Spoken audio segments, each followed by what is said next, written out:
Namaskaram, namaskaram to all of you. Good morning. Namaskaram, Sadhguru. All the Panel doctors, on- all the doctors, am I looking crazy enough? Very nice. Am I looking like a client, I'm asking? Please, We're all please, clients. please go ahead, Bala, I'm sorry. Thank you, Sadhguru. Welcome all to this panel on mental health pandemic. Mental health is an emerging crisis during COVID pandemic. There is an increasing awareness of this problem, and it's time to engage in a meaningful conversation with renowned experts in this field. It's my privilege and fortune to be part of this elite panel. I would like to introduce the panel participants first. Professor Murali Doraiswamy is a professor of Namaskaram. psychiatry. He's a professor of psychiatry and medicine at Duke University School of Medicine. He serves as the director of Neurocognitive Disorders Program. He's a highly respected researcher at the Duke Institute for Brain Sciences. He serves as an advisor to leading government agencies, advocacy groups, and businesses. He specializes in the areas of brain health and personalized medicine and leads a clinical trials unit in developing novel personal diagnostics and therapeutics for cognitive enhancement and mental well-being. He has served as a chair of World Economic Forum's Global Agenda Council on Brain Research and lectured at leading global forums to advance the forefront of neuroscience research.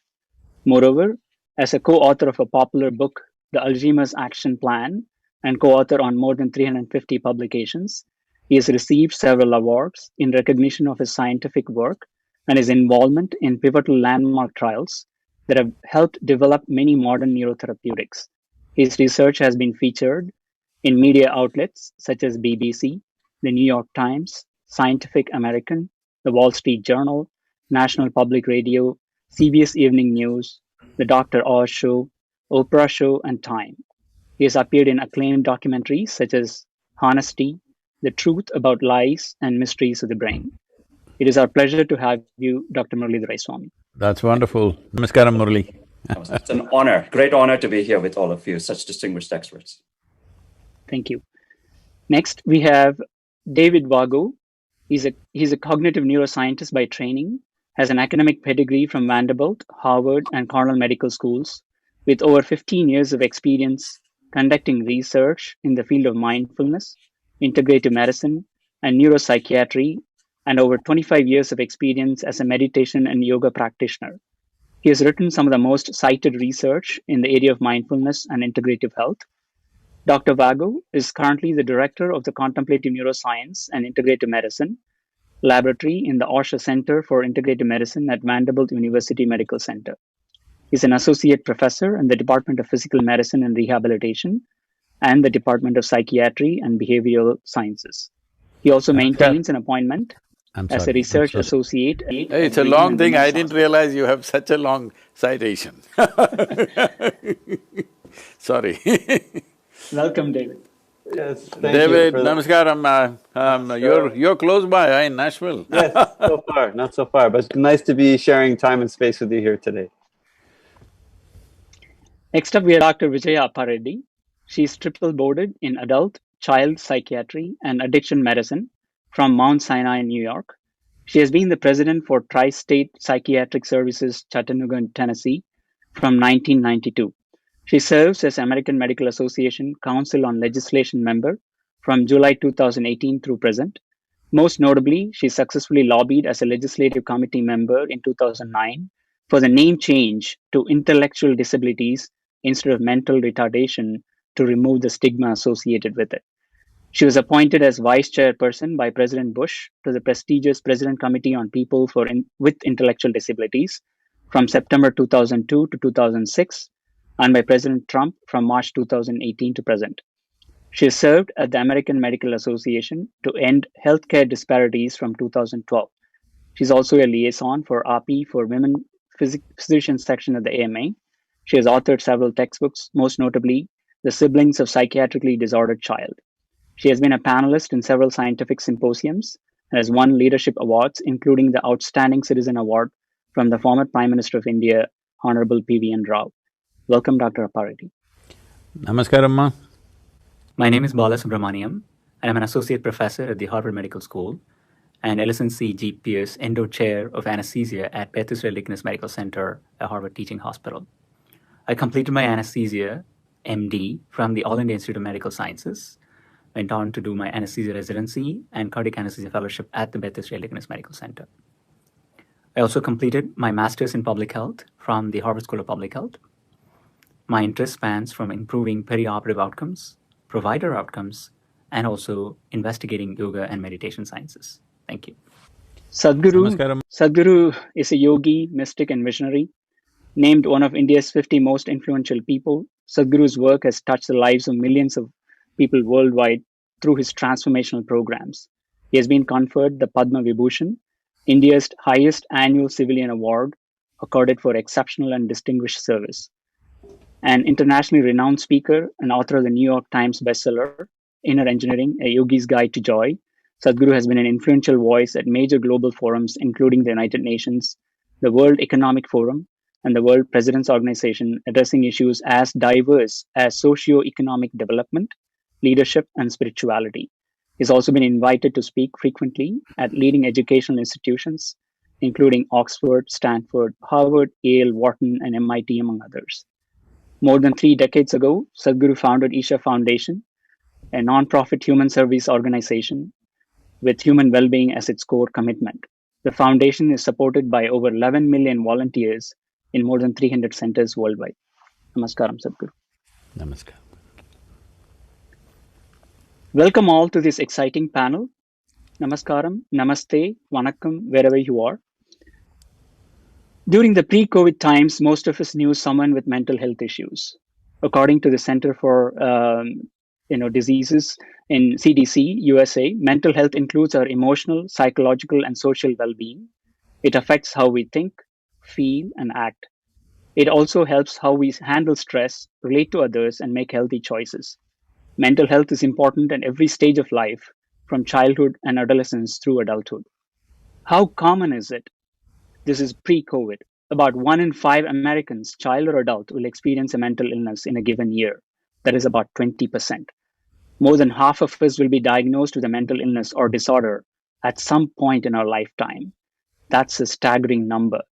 1 in 25 of us will have a serious mental illness such as schizophrenia, bipolar disorder, or major depression.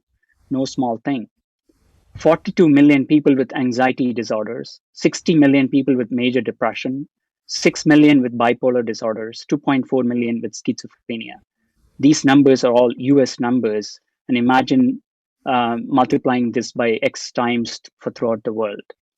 Suicide is the second leading cause of death from 10 to 34 years of age. That is remarkable. I was just blown away when I was just looking for these numbers in the last week or so. Now enter COVID in this scenario. More than 56% of Americans reported worry or stress related to this outbreak. New poll from American Psychiatry Association suggests anxiety in 40% of people, just the fear of death. And 60% of people are worried about giving it to others. Our society is in a collective state of trauma. An emerging potential crisis, says Professor Keenan from the Harvard School of Public Health. Social support that exists normally is pulled away because of social distancing. Professor Sandro Gallia from the Boston University School of Public Health warns us of long-term trauma because of this pandemic. Lessons from previous disasters like hurricanes, 9/11, etc., reiterates this issue. I hear that hotlines for mental health help are overused. Fear and worry about your own health, health of loved ones, financial situation, loss of jobs, social isolation, difficulty sleeping or concentrating, increased use of tobacco, alcohol. About 1 in 6 adults had 4 or more binge drinking in a month during pre-COVID. And imagine now, I heard that about 1,800% increase in sales of alcohol and tobacco just before they shut it down. Everyone reacts differently to these stressful situations. Perceived stress, that is the key. Maladaptation to stressors will lead to serious consequences. Now enter racial disparities. The big name right now in US. Stress is through the roof. Josh Gordon, director of National Institute of Mental Health, on June 19, 2020 wrote, worse mental health outcomes in underserved and minority communities, increased suicide rates in Black youth, systematic racism, so much so that success rate for Black applicants for NIH funding, the highest agency out there, are dramatically lower even after adjustments for all the confounders out there. So this is a real problem, and this is time for us to look into some take-home messages from this webinar. With that framework, I would like to introduce Dr. Murali Doraiswamy to share his views on the current COVID pandemic and mental health issues, and also talk about the non-pharmacological interventions, especially in relevant to the neuroplasticity, etc. Dr. Murali. Thank you, Bala, for that wonderful introduction. You're absolutely correct. We are in the midst of two pandemics, as you point out, COVID, and the other is social inequities, both of which have a very big impact on our mental health. In fact, I refer to the COVID pandemic as perhaps the greatest psychological experiment that has ever been done on humans in our lifetimes. It's the first time that 8 billion people and 1.3 billion children have been issued stay-at-home orders. As you point out, over 100 million people have lost jobs, maybe even more than that. And there's countless people who have suffered health issues and loss of loved ones. And many people have not even been able to be at funerals when their loved ones have passed away. But at the same time, there's a lot that is unknown. Yes, there is the possibility of a mental health tsunami, but we also have to be cautious that we don't yet know what the scope and size of that will be. There are conflicting opinions still as to whether it'll be a mental health tsunami or a ripple, because humans have a tendency to adjust to transient stressors, and it depends on how long the COVID pandemic is going to last and how many waves there are going to be and how well we respond to these pandemics. Now, I think there are some lessons we can learn from our infectious disease colleagues. When we talk about COVID, everyone is now familiar with the term, we need to flatten the curve. And what we are talking about that is to take proactive measures, social distancing, wear a mask, contact tracing.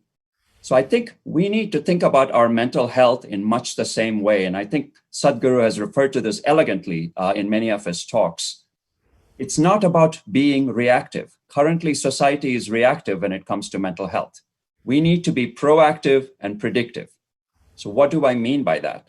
By proactive, we need to build resilience, inner resilience. We need to build social and emotional strengths through our networks. We need to build the way we react to stressors. And we also need to build our immune resilience. And all of these are tied together. And I will get into that.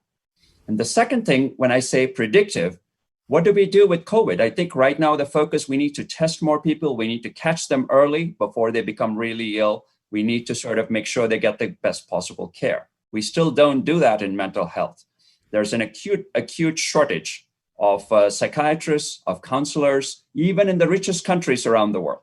In the US, 77% of all counties lack psychiatrists. And the child psychiatry shortage, as Dr. Appar Reddy will point out, is even more acute.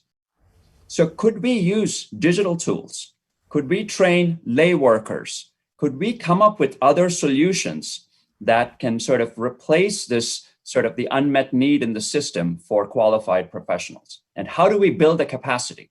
So fighting COVID at the infectious disease level is all about building capacity. How can we build the capacity at the mental health level?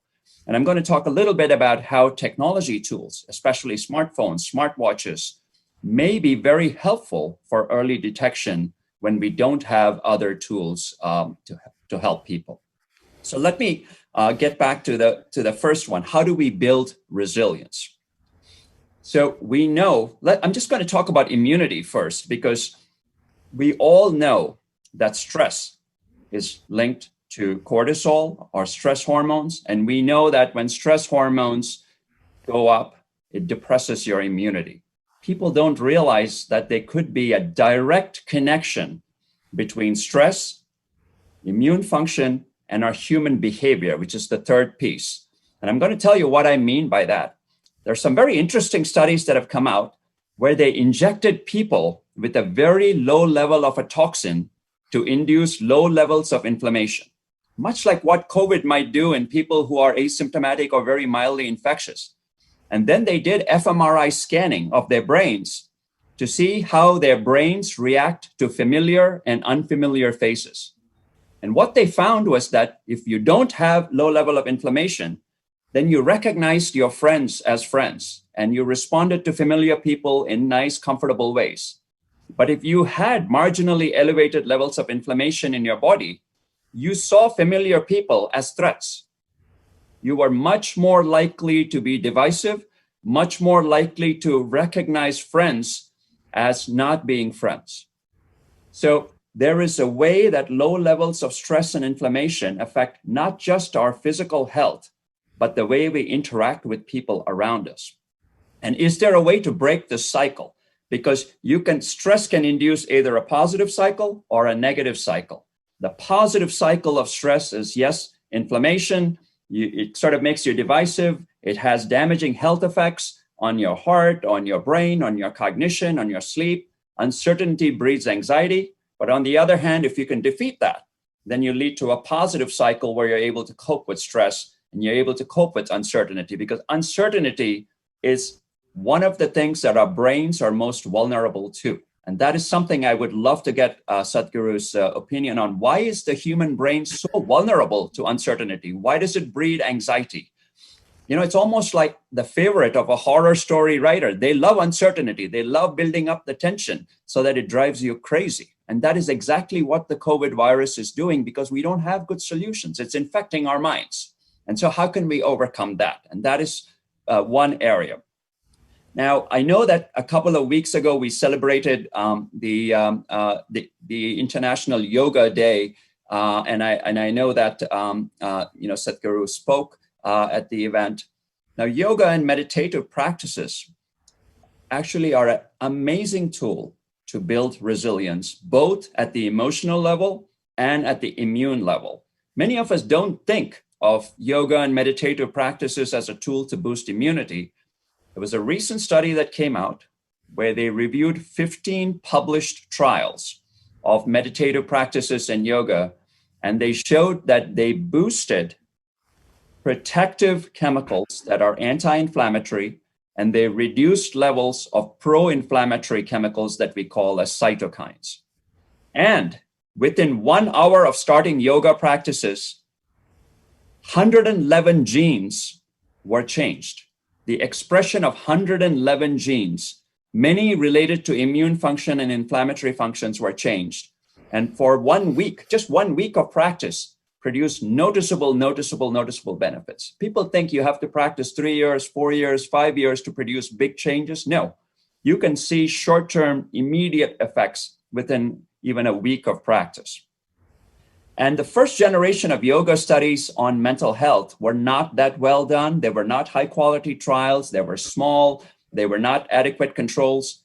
But now we have come to the second generation of yoga studies on mental health, and some of which we led and some of which others have led. There are over 100 good quality randomized controlled trials. These are the highest quality trials involving more than 100,000 participants in cumulative across all these studies. The biggest effects that you see with yoga are on stress, depression, anxiety, sleep, even some types of cognitive improvements. And in many of these studies, yoga was better than a waitlist control or no treatment. And in some of these studies, yoga was as good as a prescription medication for milder forms of mental illness. So clearly now, I think we have robust accumulating evidence that yes, yoga can help treat people with milder forms of mental illness, such as depression, anxiety, sleep. And the last point I want to make is in terms of neuroplasticity, and again, I think David is also perhaps going to touch on this. There are now emerging studies showing that yoga has both structural and functional effects on brain circuits and brain regions. So one of the areas that's of interest to me is the aging brain. We know that as our brain ages, there is shrinkage of various regions in the brain, especially the memory centers, the frontal lobes that are responsible for executive decision-making, which is so important during times of uncertainty. And experienced yoga practitioners have less age-related shrinkage of these critical brain regions, again, suggesting that there are potential neuroplastic effects of yoga on our brain. So So I'm going to stop there with that, and I really look forward. I mean, I would love to get Sadhguru's opinion on, there's so many types of yoga and meditative practices. Are there specific types of practices that you think might help us with immunity? Of course, I'm not saying that yoga is a cure for COVID or a replacement for a vaccine, but to boost baseline immune function and baseline resilience, are there specific types of yoga practices that you think are particularly strong for that? See, what I have to say may sound a bit tangential, though various things that you've said is very true, but you're speaking a certain language. The language is considered scientific, but please pardon me if I say something which is not right, because you must understand I am not educated, so I speak the way I speak, okay? So, see, we are trying to have a keyhole vision of everything. We are looking at bits and bits, inflammatory markers, the chemical changes, neuroplasticity. The yogic sciences don't look at things like this. We look at the human being as an entirety. What happens in my little finger inevitably happens in my brain, all right? What happens in every cell in my body inevitably happens in my brain. First of all, in any of the yogic texts or any of the yogic lore, there is no mention of brain. So, what do you do with somebody like me who doesn't have a brain, who just has a turban, all right? So, what do you do with me? Because we do not recognize brain as a very significant part of human ecology. We see mind means we say manomaya kosha, which means the entire body is a mind of its own. There is one layer of body which is doing mental functions on various levels. This, I would say, a very skewed level of significance to the brain has essentially come because cultures which recognize human thought as the highest possibility in human life, these kind of conclusions have come because societies were so dogmatic that they wouldn't allow you to think straight. They wouldn't allow you to think for yourself because somebody up there will think for you. So when they broke away from that and people started thinking for themselves, they felt so much kind of liberated from the dogmatic existence that they had. They started giving unnecessary levels of significance to human thought and emotion. In the yogic sciences, we don't pay heed to your thought process because we see your thought process as just recycling of the little data that you have.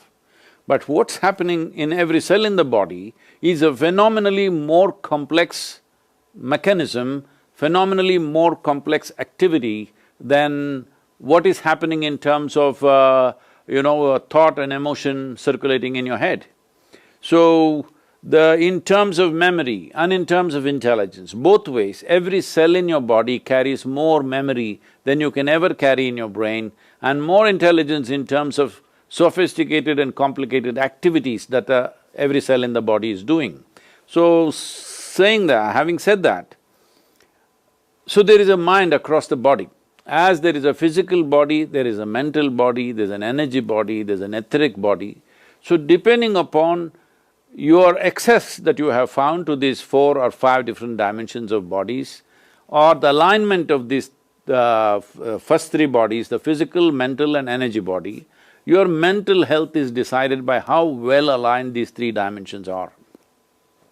Your physical body, your mental body and your energy body, if they're properly aligned, this means only then you find access to the 4th dimension of the body, which for lack of English words we call it etheric, but it is actually called as Vijnanamaya Kosha.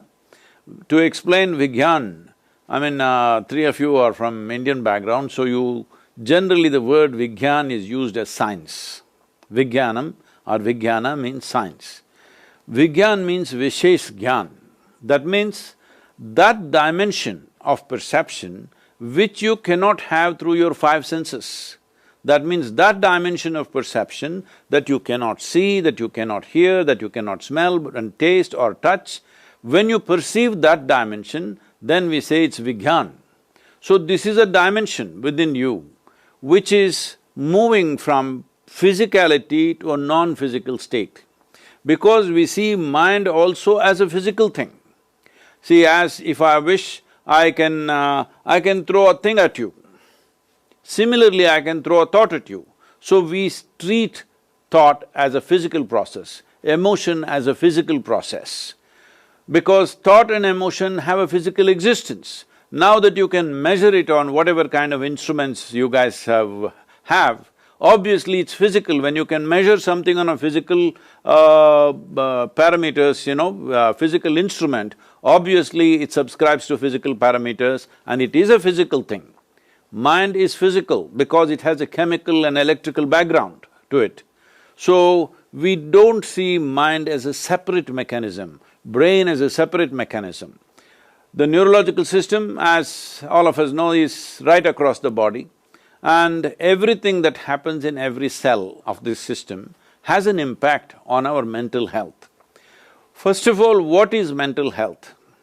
Right now, I'm sorry if I say something abrasive, please pardon me, I'm not intending to offend anybody, but for me it sounds ridiculous that people are going about making being stressful, being anxious as normal things.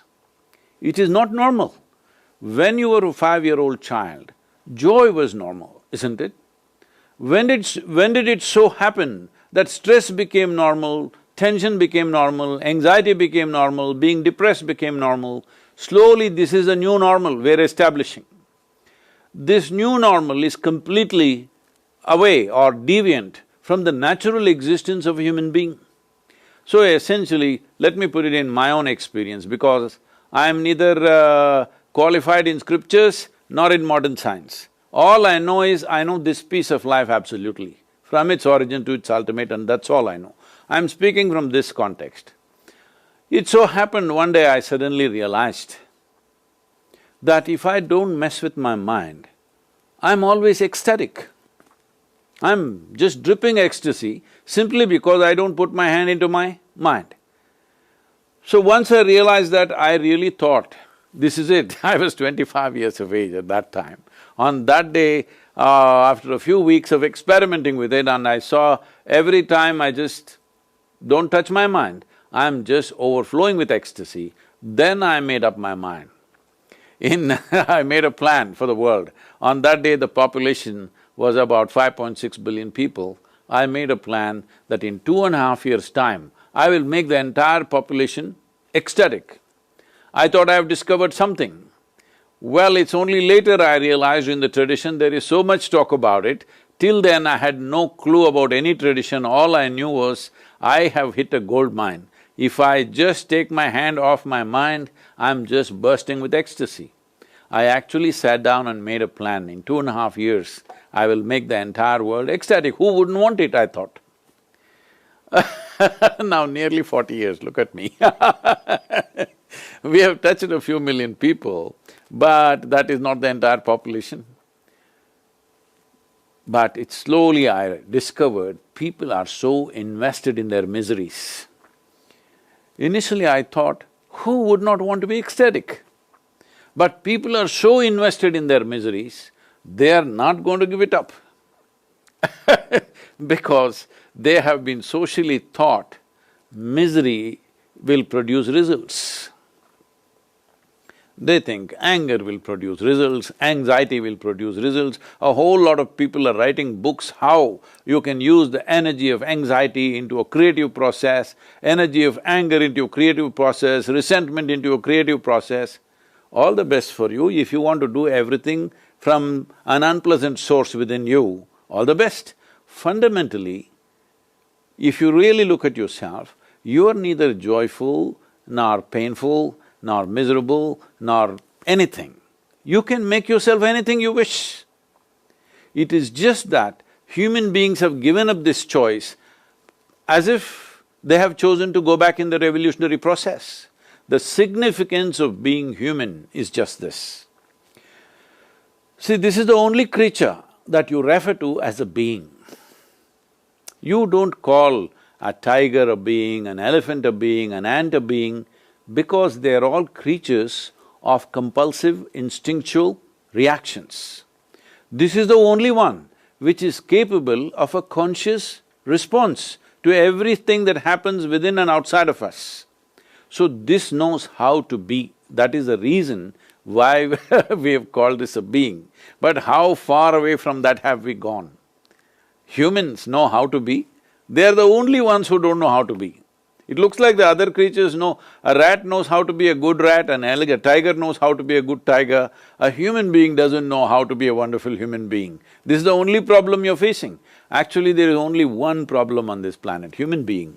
Have you seen any other problem, I'm asking? Nobody has come to you with any trouble, isn't it? This is the only trouble, human being. Our problem essentially, how I see it is, see, I've said this in many different ways, but in the evolutionary process, from a goat to a giraffe, from a pig to a rhinoceros, something like this, it was taken millions of years. But anthropologists say that from a monkey to a man, it happened rather too quickly. So quickly they have been looking for a missing link which they have not found yet. So in a way, as all of you know, the DNA difference between a chimpanzee and us is only 1.23%. 1.23% is not much of a difference. So physiologically, we are that close to a monkey. But in terms of our intelligence and awareness, we are worlds apart from a monkey. So in many ways, our problem is just this, we have not learned to handle our own intelligence. You can give it any number of names, you can call it tension, anxiety, stress, depression, this, that, whatever. Essentially, our intelligence has turned against us. Why would our own intelligence turn against us? Somewhere we don't know how to handle it. We do not know how to manage our own intelligence. As all of you know, those of you who are working, all three of you who are working in these areas, Bala will give anesthetic. But you guys know if we remove half our brain, everybody will be peaceful. Yes or no? Right now, being peaceful seems to be such a big challenge. If you take away the possibility of being human, peace will happen, no problem. So today people are going about talking as if being peaceful is the highest goal in your life. Well, if you remove half your brain, you will be peaceful. An earthworm is peaceful, nothing wrong with him. He's a wonderful creature. He's even eco-friendly, which you're struggling to be. So, what I'm saying is, essentially human problem is, human faculties are so many and so profound that human societies have not invested in learning to handle our own faculties. If your thought and emotion happen just the way you want, would there be any of these problems, I'm asking? Forget about the other dimensions of life, just thought and emotion. You know how to make it happen. Your thought happens the way you want, your emotion happens the way you want. Is there any psychological issue, I'm asking? Reddy Garu is talking about intellectual, lack of development, or what's it called, I'm sorry? Intellectual disability, is that right? Yes. Yes. Intellectual disability. Well, if we compare ourselves to each other, each one of us are intellectually disabled in some way, isn't it so? Is there any two individuals who are exactly same level of intellectual capability? It is not so. It is only in a schoolroom, unfortunately, we are trying to put every child through the same extruder of intellectual competence, which is destroying human beings in so many different ways. But every one of us is intellectually disabled compared to somebody else, isn't it? Each one of us, at least me. You guys are too educated, you cannot say that. At least me, I know intellectually what you're capable of, what somebody is capable. If you look at it, what a child can do, many things you cannot do. This is the reality of our life. So, if we want to grade human beings like this, I think it's an unfortunate process. We are grading human beings, who is fit to live, who is not fit to live. I heard that even in many states there are laws whether these intellectually disabled people should get a ventilator or not if they get infection, the virus infection, that's a terrible decision to make.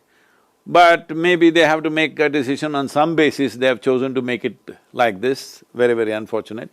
But that's the reality of our existence. I'm saying grading human beings like this is not necessary, because I have done this with hundreds of people or thousands of people around me, that intellectually they were graded as very low.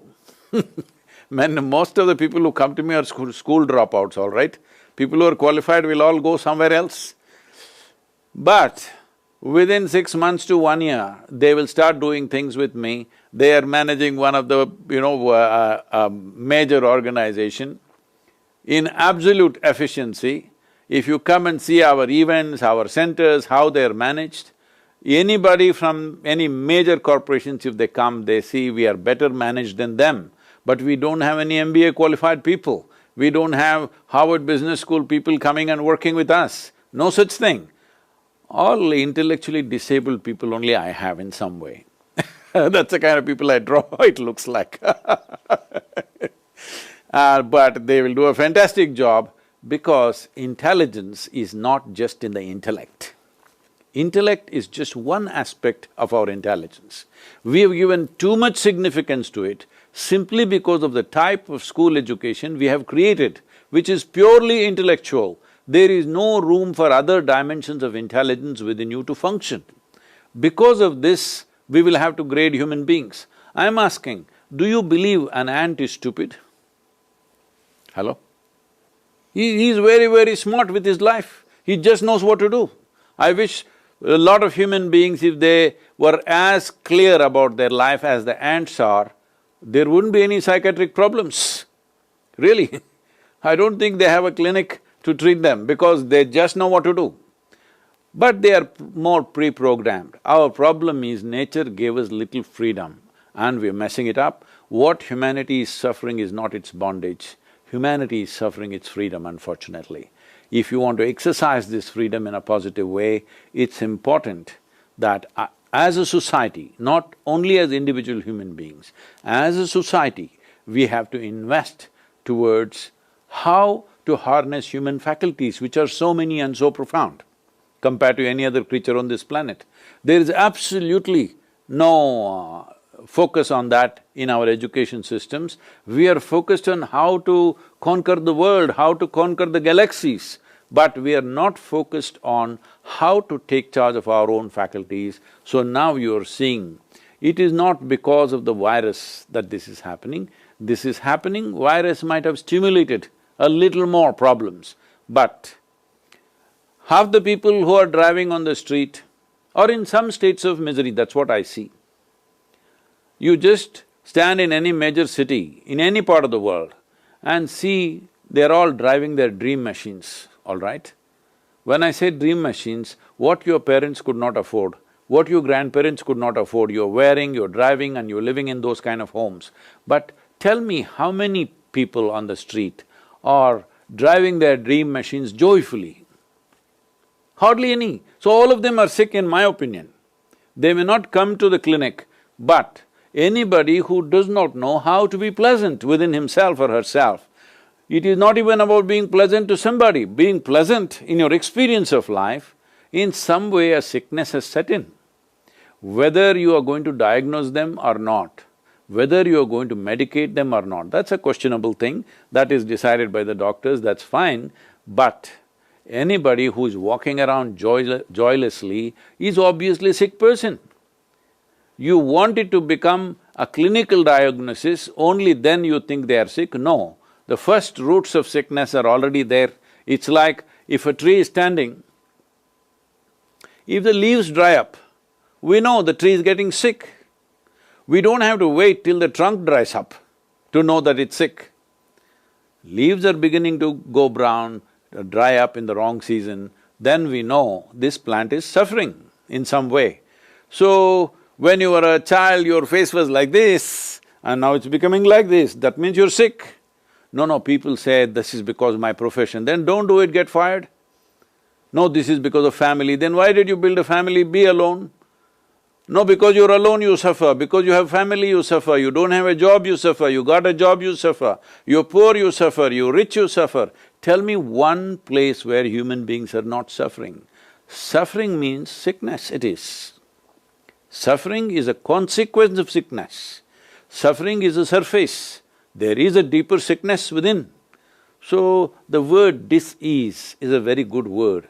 There is no ease in you. So you are in a state of dis-ease. Whether it's physiological or psychological manifestation, how it's manifested depends on various, genetic and other tendencies, and also sociological, channels that people are creating for you. You will see in certain societies, everybody chooses to get sick in a certain way, because it is also a trend, it is a fashion. This will get me a lot of flack, I know, because there is a depression squad in India who are always after me, because I said, whether you're depressed or not is a choice. Right now, you might have given up that choice, you might have lost that choice, you may not know how to take charge of this choice, but somewhere deep inside, it's a choice to be healthy or to be sick. If you know how to make that choice, you can be out of it. They've been after me for 3 years, saying he says depression is a choice, depression happens because of this, that. I'm saying the type of chemistry that you carry itself is by choice. What kind of genetics you got from your parents may not be your choice, and it is not. But how you make the genetics that you have work within yourself is still your choice. As you were just saying, some 111 genes will behave in a certain way with yogic practices, I will tell you, every one of your gene expression can be changed. Every aspect of your genetics can be changed to function in the way that you want, the way it is best for this life. You can make that happen, if only if it's approached properly, because the word yoga is being used in a very minimalistic way. Twisting, turning in a yoga studio is considered yoga. But genuinely, if you come to a state of yoga, which means you have become a perforated life, in the sense, when I say perforated life, see there are 2 holes in this nose. Suppose you really make yourself really solid, you will be dead, that's the only way you can be. It's perforated. Only because it's in transaction with the rest of the existence, this is alive. In terms of food, in terms of water, even in terms of, elemental stuff, and even in terms of atomic and subatomic particles, it is in transaction. This is existing in transaction. As all of you know, the microbes and stuff, it's a huge transaction going on. This is a life transaction. You are not an individual like some kind of a concrete ball. You are not that. Unfortunately, one fundamental reason why there is mental health issues in the world on the scale that it is human beings have taken their individual nature too seriously. They don't have an experience of being a constant transactional process. What is you today is not you tomorrow. What was not you yesterday is you today, just in terms of food that you eat, forget about the experiences and impressions. So, this taking individual nature too seriously is the basis of all the struggles that human beings are going through. Yoga means union, that means the individual nature and the what is called as a universal process, in some way, if not absolutely united, at least perforated in your experience. You know that you are not all contained in this, not intellectually knowing, experientially you know. As Bala was quoting some studies some time ago, just watching your breath, so many people have changed their lives simply because it made you conscious of the perforated life that you are, not a concrete block of life that you are. So, those who think they are a complete individual by themselves, this whole trend of individualism is the basis of every psychological trouble that human beings are going through. Well, you might have genetic predispositions, that's a different matter, but even if you're predisposed, it does not mean you must manifest that. If you do the right things, you don't have to manifest that. If I've said something very abrasive, please pardon me, please. Thank you, Sadhguru. So what I've learned is, from Dr. Murli, there is so much evidence for the interventions. I also enumerated the problem that is out there, and Sadhguru's concisely says that it is all within you. The solutions are within you. So I just wanted to show another set of problems that we ran through. So with a few slides, like 3 or 4 slides, pardon me for going through this. I'll go through it precisely just for what it is for. So I just wanted to show, like what Dr. Murli was saying, you can see the changes very, very early on. So this is Upa-yoga, this is pre-yoga. And in the pre-yoga states, what we did was we just took one company from Canada and gave them a simple exercise with Yoga Namaskar, and which can be learned very quickly. And what we made them do was do it over a period of 5 weeks. And you can see that all the negative subscale scores, this is measured by profile of mood scores, and all the negative subscale scores, as you keep doing it, it keeps going down. That's the power of this. It keeps going down. So there's a dose response to it. The more you do it, the better you do it. You can see that. So again, we took another company. This is a computer software company, and the CEO was very interested in seeing a change in his company. So about 80 participants took part in this. Perceived stress that I mentioned early on, the way people perceive the stress is the most important thing. And you can see that that can be easily marked with the perceived stress score. And we did the waitlisted randomized controlled trial. Dr. Murli pointed out that the most robust way of doing it. And you can see the group 1, that is the intervention group, from baseline to week 4, their perceived stress score dropped from almost 19 to 11 over a period of 4 weeks. That is with inner engineering online. Whereas the red group, the first 4 weeks, they were just control groups. They were doing 15 minutes of reading. There is a slight drop, but not to the level of what you see in the intervention group. From week 4 to week 8, the red group basically crossed over to be the intervention group. And you can see suddenly this group now drops all the way from 15 to 9. So just with 4 weeks of inner engineering online. And we told those who actually followed this for 2 weeks or more as compliant participants. So in order to see the benefits, you have to be compliant. You really have to do the practices. And this is with inner engineering practice. This was done by Paul Mills and his group from UCSD.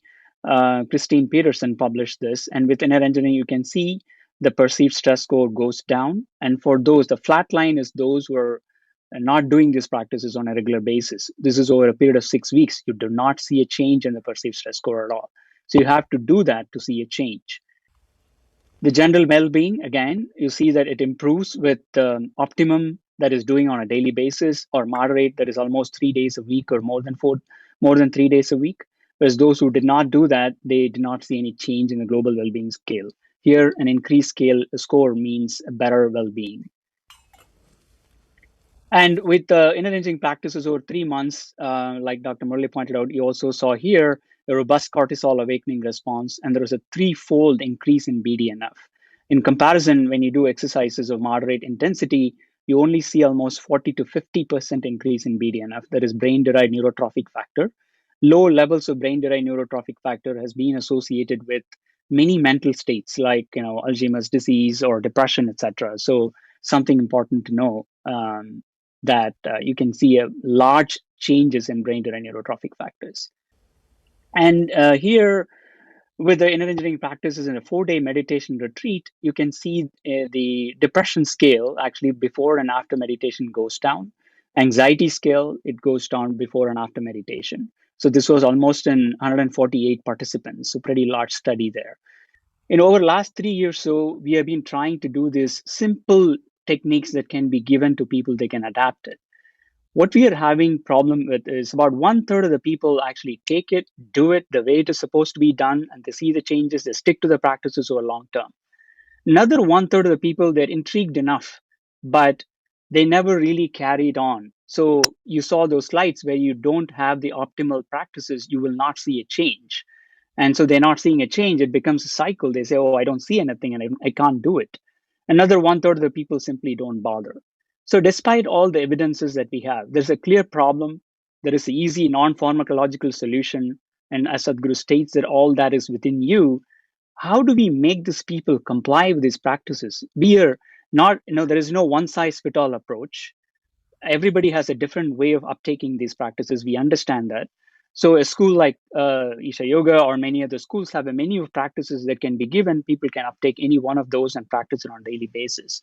Our struggle is to improve the compliance, to make people do these practices the way you're supposed to do. It could be as little as 15 minutes.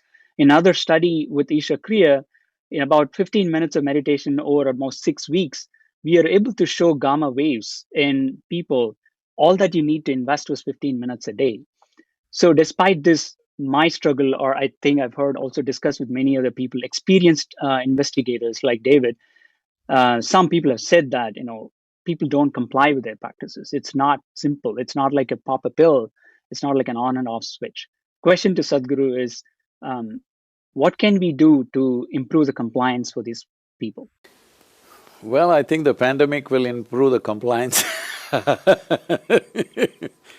because I've always seen when some doctor gives them a diagnosis that you have a cardiac problem or you have some minor cancer issue, you need to do something about cleansing your system and whatever, suddenly they will start doing it with such vigor.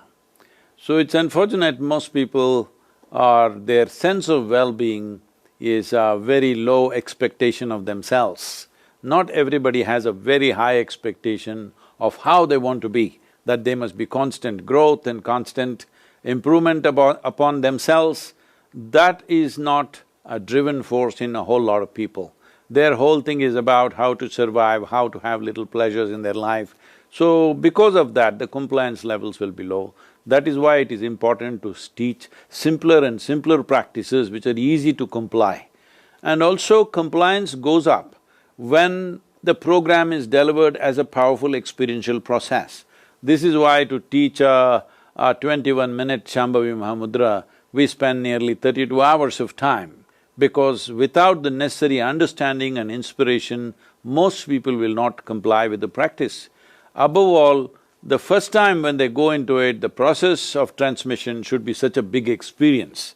When it's a very big experience, naturally, more people will stick to it. Rather than they just go and learn something, the possibility of them keeping that up is very, very low. So one important thing is to make, like we always make our programs like a major event in their life that they cannot forget, which is very important for them to comply. Another thing is to bring substantial, logical and scientific understanding as to why they're doing what they're doing, which is very important in today's world. And another aspect is to deliver it in as simple a way as possible so that complexities means people give it up. It must be very simple, easy to fit into their lifestyles. Not asking for lifestyle changes is very important. This is what I've always noticed. You don't demand lifestyle changes. Changes will happen with the life that you are.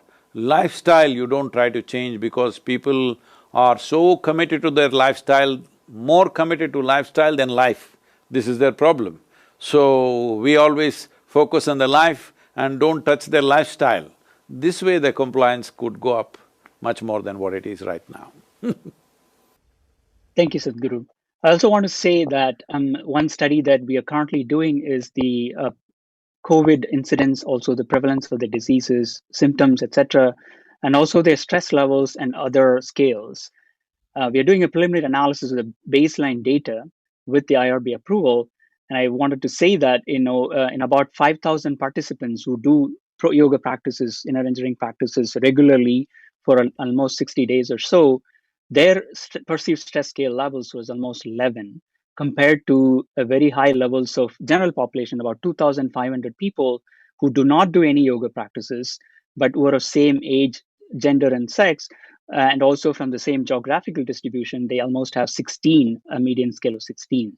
So that just tells us that during these times, people who are very well prepared, like Dr. Murali pointed out, or those who are doing some kind of yoga practices, at least in our study was inner engineering practices.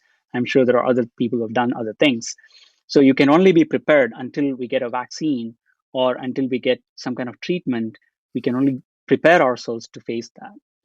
Next up, I would like to invite Dr. David Vago to talk about his experiences. He's an integrative medicine specialist, and also he's a meditator himself. So he has a great combinations and is also a neurosciences researcher. David.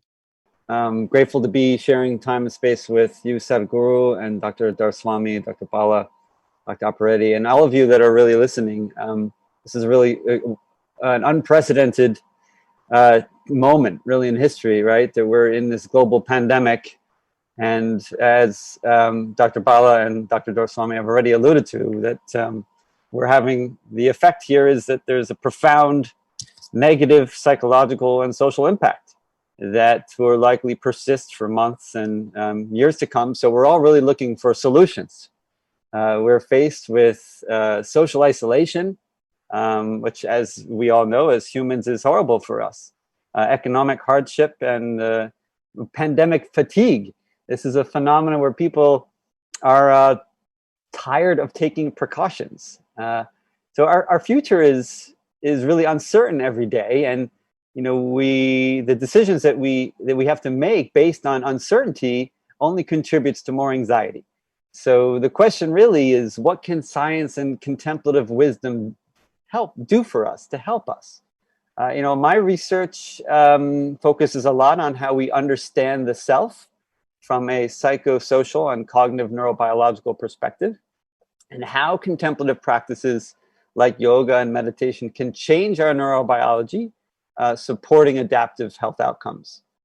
We really want to understand how prolonged stress, especially stressors that are on top of our everyday stress. Being in pandemic is not normal. So there's added stresses, right? So to the normal stresses in our everyday life that we're perceiving as stress, as Dr. Bala is showing, perceived stress is one of the outcomes that we really focus on. And what my research is showing is that perception really matters. And what one chooses to allow, as you suggested, Sadhguru, what we choose to allow into our own mind here or here, wherever it may reside, can influence how our whole body responds to these life challenges. And perception at every moment can make a difference. And Sadhguru, it's really wonderful to hear how you simplify the problem by saying people are invested in their misery. I think that's a really great way to articulate what we do with our mind and how we use our mind to produce suffering. And our problem, as you say, is that we've not learned how to handle that, handle our intelligence, our capacity to actually move beyond some of the suffering that we create for ourselves. And you also have mentioned previously that our incapabilities have become our problems. So I wanted to just take this opportunity to maybe provide a framework to explain the time scale by which our perception influences the construction of ourselves, our experience of the world, and our health outcomes and longevity.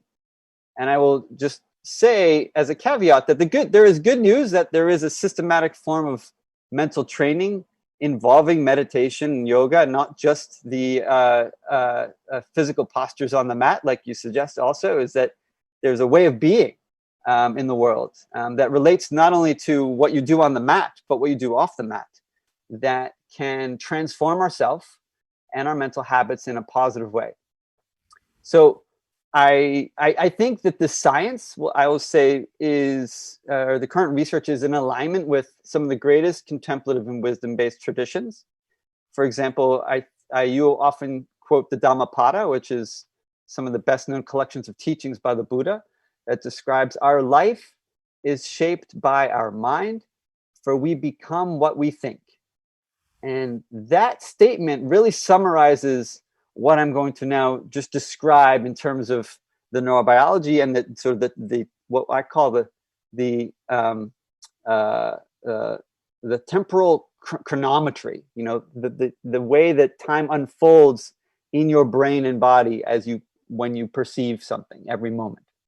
And the basic idea here is that from birth to the present day, our subjective experience of being someone, our wants, our fears, our values, our expectations, our whole self-identity is continuously constructed through a string of moment-to-moment processing of selfing, of being a self in the world.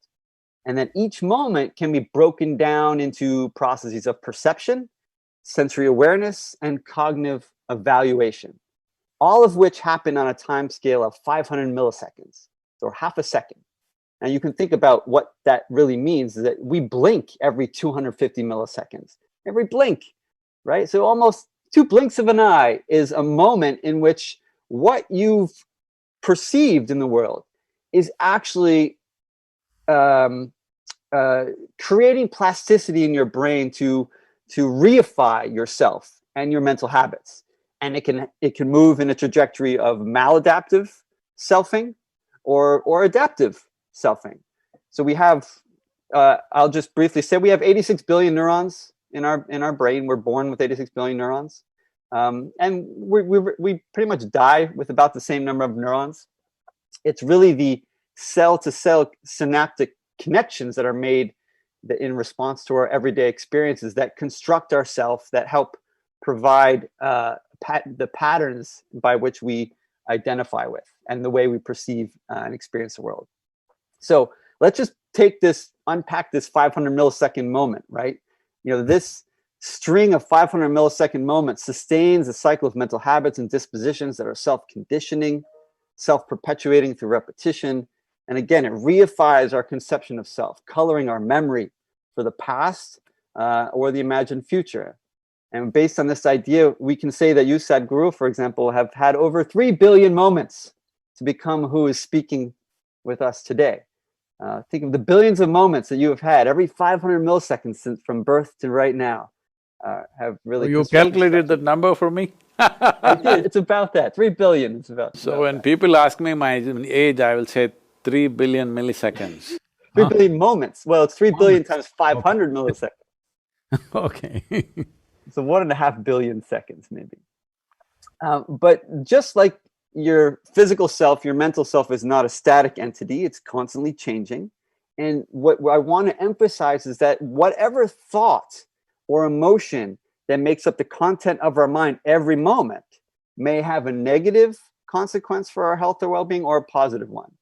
So all these catastrophic types of ways of thinking, feelings of helplessness, there's nothing I can do to improve the situation, I have no control, or magnifying the situation where it's so terrible, it's never going to get better, I feel overwhelmed, and the ruminations that continue. And the rumination is a very key construct here, because what it is the constant negative thoughts that repeat themselves over and over again. So if you're putting those thoughts of, I feel terrible, it's never going to get better, I'm overwhelmed, I'm worried this pandemic will never end, and I can't keep these worries out of my mind, you're feeding the reification of yourself as the worried self. The worried Dave is now being constructed every moment, every thought that I put in there. So anger, fear, any sort of destructive emotion is only destructive because they happen so frequently, and they may put the people around you, including yourself, at risk for injury, or they interfere with your social functioning. But we know, the science shows that these dispositions of destructive types of emotions, there's the most extensive scientific evidence that these are risk factors for depression, anxiety, cardiovascular disease, and even shows to speed up the rate of cellular aging at the level of your DNA.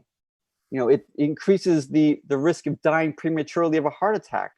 So really, what we think and feel every moment has that kind of capacity to influence how whether we will be adaptive or have positive health outcomes or negative ones.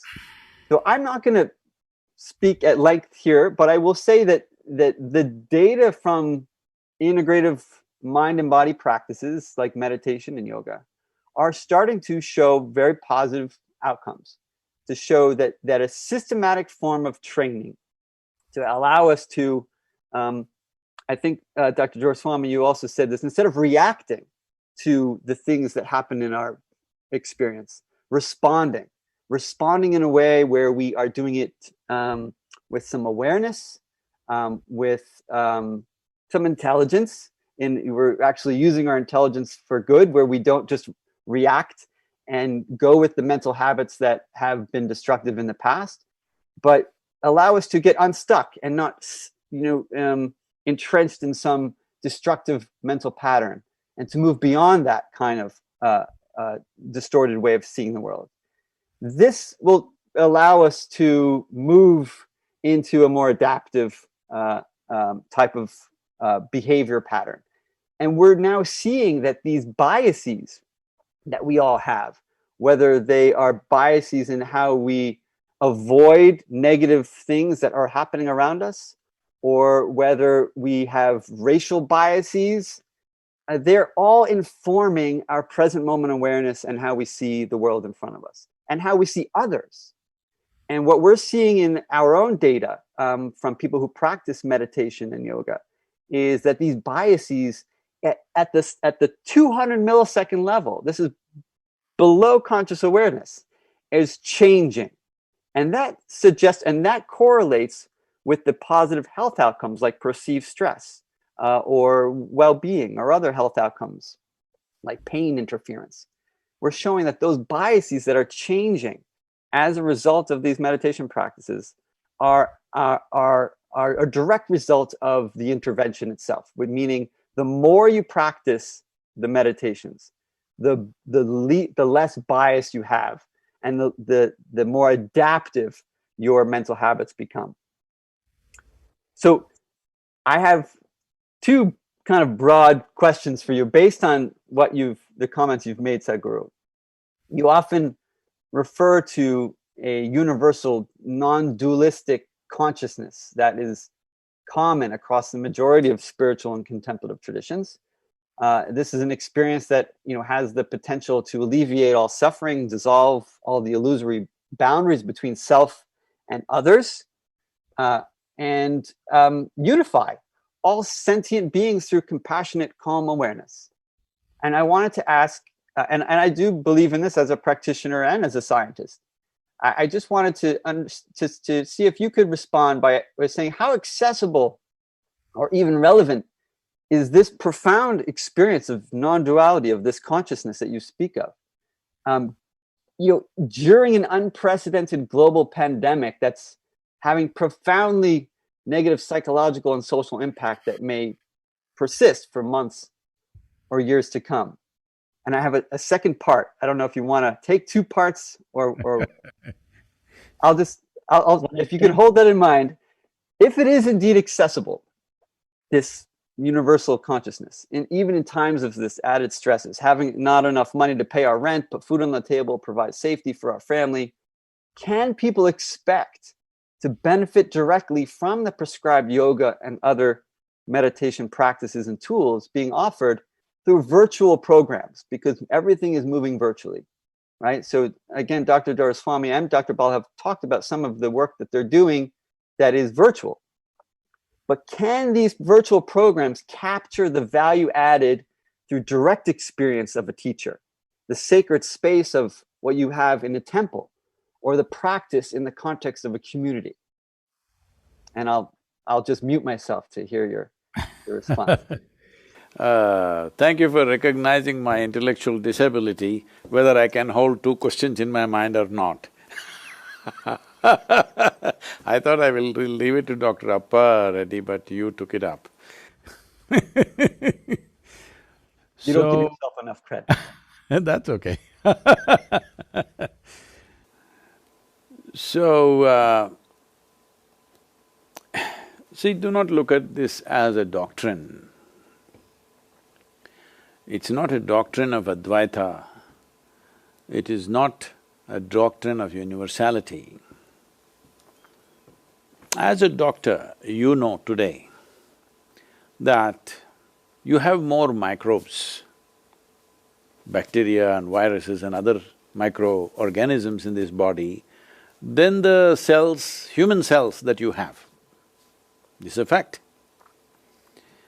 So right now this virus, somehow it is not against us, this is what we need to understand. The virus is just looking for new habitat because we have taken out, in the last 50 years, about 80% of the vertebrate population on the planet has come down, 80%.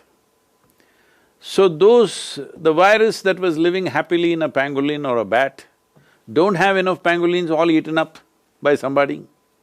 don't have enough bats to fly. So they're looking for new habitat. Like, 200, 250 years ago, people who were looking for new habitat came to America, all right? They thought it's a new world. So all you found was a new habitat, isn't it? From where you were, you came, starting with Columbus, millions of people came here looking for a new habitat. I'm sure in the beginning, those people who came on the Mayflower and those initial pioneers who came, if 100 people landed, 50 people died, most probably. Just the conditions and the difference and whatever else was happening here. I don't know what's the percentage, but I assume at least 50 would have died young. They wouldn't have lived a full life because a new habitat. So, right now the virus has been just looking for a new habitat. It's not from Mars, it's been on this planet for always, but it was living within certain limited habitats happily, but as the habitats started shrinking, maybe they want to find a new habitat. Do you want to destroy the habitat in which you live? Only human beings wish to do that. No other creature on the planet wants to destroy what is the source of their life. So in many ways, now human beings have become the source for this virus, the new virus that's come to us. Only thing is they live so vigorously that we experience it as virulence. They're just trying to live, but we are not able to withstand their vigorous nature of existence. Our body is collapsing. That also we know now that if your immune systems are good, people are going through without any symptoms and they are fine.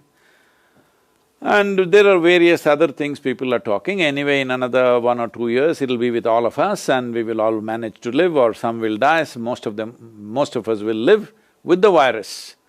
Or virus will learn to live with us. It understands this is a fragile habitat, I need to live little carefully. Like we are beginning to understand now after so many years of existence with the planet, if we go on living like this, planet will get destroyed, our habitat will go. So similarly, probably they will realize in their own way. So at a time like this, about psychological problems, what this means is, whenever there is an external challenge, whenever there is an external challenge in our life, that is a time that in body, mind, in every other way, your intelligence, your faculties, everything should function at its best. But a whole lot of human beings have chosen this path. Whenever there is a challenge outside, they become a big challenge by themselves. Whenever there is a problem outside, they will become a bigger problem within themselves. See, this may sound very, not compassionate. Yes, I am not here to show compassion, because I am interested in solution, not solace. What do you do with solace? With solace, you continue with the problem, thinking it's okay. No, problem must go. What we need for a problem is a solution, not solace. So I am not a solace peddling person. No, don't worry, everything will be okay, God will take care of you. Well, you may go there to Him very quickly. If that is your intent, no problem at all, what's the problem with the virus? If you are so certain that you are going to heaven and it's a great place, what is the problem with the virus, I'm saying? So I'm saying we have so many lies packed up in our head, we are not willing to face our life as it is. The fact of the matter is, life is the most precious thing we have. There's no question. Whether it's for me or for the microbe, for both of us, the most precious thing that we have is we're alive right now. So we value that. But the moment you think there is a better place somewhere, you naturally want to go there quickly before me, isn't it? Hello? If there is really a better place somewhere else, you want to go there first ahead of me before I go and occupy the best accommodation or not? Definitely you want to go, but nobody wants to go. So I'm saying we need to stop this. We need to stop this means how we handle our identities, we must look at it. You were talking about biases and prejudices that human beings have. What is the basis of this? The basis of this is just this. See, there are… if you will give me a few minutes, is it okay, Bala? Yes, sir. Because time-wise, I mean, we've still not allowed Madam to speak at all. Yeah, because this will take a few minutes. We look at human mind. The yogic system looks at human mind as 16 parts. To make it simple, we will look at it as 4 segments.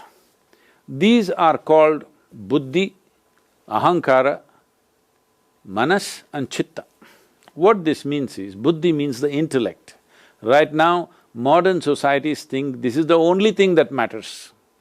Your intellect is useful only if you have a certain amount of data. Without memory, your intellect is useless. Absolutely. Am I right? Because you're all into neurosciences, I'm asking you. If there is no data somewhere, your intellect is useless. This is just like you bought a new computer or a new phone, no data in it. No data, this is as good as a brick. It's no use. So the same goes for our intellect. Without data, our intellect is useless. Data is useful. How actively and how effectively you process your data in the schoolroom, you will get identified either you're smart or stupid, all right? So essentially, how much data you can hold is generally considered first rank. If you can hold lot of data and you can put it out on the paper out there, then they say, you're the smartest boy or girl here. But today we know a tape recorder or a microchip can hold more data than your entire brain can do. There is so much memory you can store in an inanimate object. So is it smarter than you? I think it is, because these days we call phones as smartphones. Why would you call an instrument smart? Because it's smarter than you, obviously. Our idea of smart is somebody who's smarter than us, isn't it? So a phone is smarter than us simply because it holds more GB than you hold. That's all it is. So without data, your intellect cannot function. So how does data come into you? And where does data get stored? Well, here we are looking at memory. There are 8 different dimensions of memory. There is elemental memory, there is atomic memory, there is evolutionary memory, there is genetic memory, there is karmic memory, there is subconscious, unconscious or articulate, inarticulate and conscious memories. There are some dimensions of memory that you can articulate in the way you live, not necessarily in the words. In so many ways, see, your genetic memory you have, some part of it is articulate, certain parts of it is inarticulate. Like this, every dimension of memory you have, certain parts are articulate, certain parts are inarticulate. That does not mean they don't have any impact on you. The very way you sit and stand is determined by this. How my skin is today is simply the way it just remembers. The epithelial cells in my body remembers million years ago how my forefathers' skin was. Nothing has been forgotten here. So there's an enormous amount of memory in every molecule of DNA or every cell in the body, enormous. Now, all this thing is being processed at some level. Is it happening in the brain? No, it is happening right across the body, which has set up a massive chemical factory. The most sophisticated and the largest chemical factory on the planet is right here. The question is, are you a great manager of this chemical factory or are you a lousy manager? That's all it is. For me, that is all health and ill health is. If you manage this well, you're healthy. If you don't manage this well, you're ill. Why it went wrong? Well, there are many reasons. Even if you're managing a business, why it went wrong is not always because you did something dastardly, all right? It could be because of various reasons. Right now, the virus. It's like, for your business, the situation outside has changed. For your chemical factory, the outside situation has changed. The contact and the transactions that you had, which was taking care of not only your economic activity and social activity, it was also transacting various things that are needed for you in the form of food, in the form of microbes, in the form of various other things that were happening with the system is a little curtailed. Not absolutely curtailed, all right? If the people are saying, when we shake hands, we were getting so much microbes and things, life was happening, you have to just put your hand in the earth, you will get all the microbes you want, you can go and hug a tree, you can get all the microbes you want, you don't have to go and shake hands with somebody or hug or kiss somebody else to get these microbes. You can get it in so many ways, it's all over the place. So leaving that aside, the next part of the intelligence is called ahankara. Ahankara means identity. This is one area of life that we have completely neglected in the modern societies. Identity means, if you form an identity, let's say right now, like you're a man or you're a woman, this is an identity. The moment you think I'm a man, you think in a certain way, you feel in a certain way and you have a certain prejudice. Every identity is a certain form of prejudice. I'm an Indian, I'm an American, I'm black, I'm white, I'm brown. Every identity or religious identities, whatever, every identity is a certain form of prejudice. It is just that when you're in a certain group of people, you don't realize you're prejudiced. When you enter other spaces, you realize you're prejudiced or other people recognize you're prejudiced. See, the worst kind of racist does not believe he's prejudiced because he's very nice to his own kind, all right? He does not realize he's prejudiced. It's only other people who are saying he's prejudiced, because within that little identity what he has, he is quite fine. So whether it is racial, religious, national, gender or family, education, class, creed, all kinds of things, caste, whatever kinds of identities. So in India we did one thing, in the yogic culture we did one thing. Before you start education for a child, because we believed from 0 to 12 years of age, nothing should be taught to a child. A child should grow up physiologically, his body and his brain must grow to its full capability. Only after that you give data to the child. Till then, he must just play, eat, sleep, this all he must do. So at 11 or 12 years of age when this happened, the first thing we did was, before education comes, because education is seen as a tremendous empowerment, this empowerment with limited identity is a disaster. See, right now, we know how to fuse atoms, we know how to make a nuclear bomb. Well, this bomb in a controlled way is energy for the world. In an uncontrolled way, it's destruction. Why would I put the bomb on you? Because I'm not identified with you, you are something else, all right? I am this country, you are that country, I will bomb you. Or I am this religion, you are that religion, I will bomb you. I am this race and you are that race and I will bomb you. This is all it is. It is the identity. So this identity we fixed at an early age, before education comes, because education was considered as the greatest empowerment that a human being has. And education was absolutely holistic. Because of that, first thing is to change the identity. The child was made to take a cosmic identity, aham brahmasmi. That means my identity with the whole creation. Without this step, there was no education. This is the way to go forward. We must understand this. Every evil that you see on this planet, whether it's crime or war or every other kind of prejudice and violence that you see, is essentially a consequence of limited identity, isn't it so? If I saw you as mine, I wouldn't be harming you. I think these three people are mine, those three people are not mine. This is the whole thing, because in various ways, starting with family, from there in so many different ways, various silos of identities we have. So the most important thing is to create a universal identity.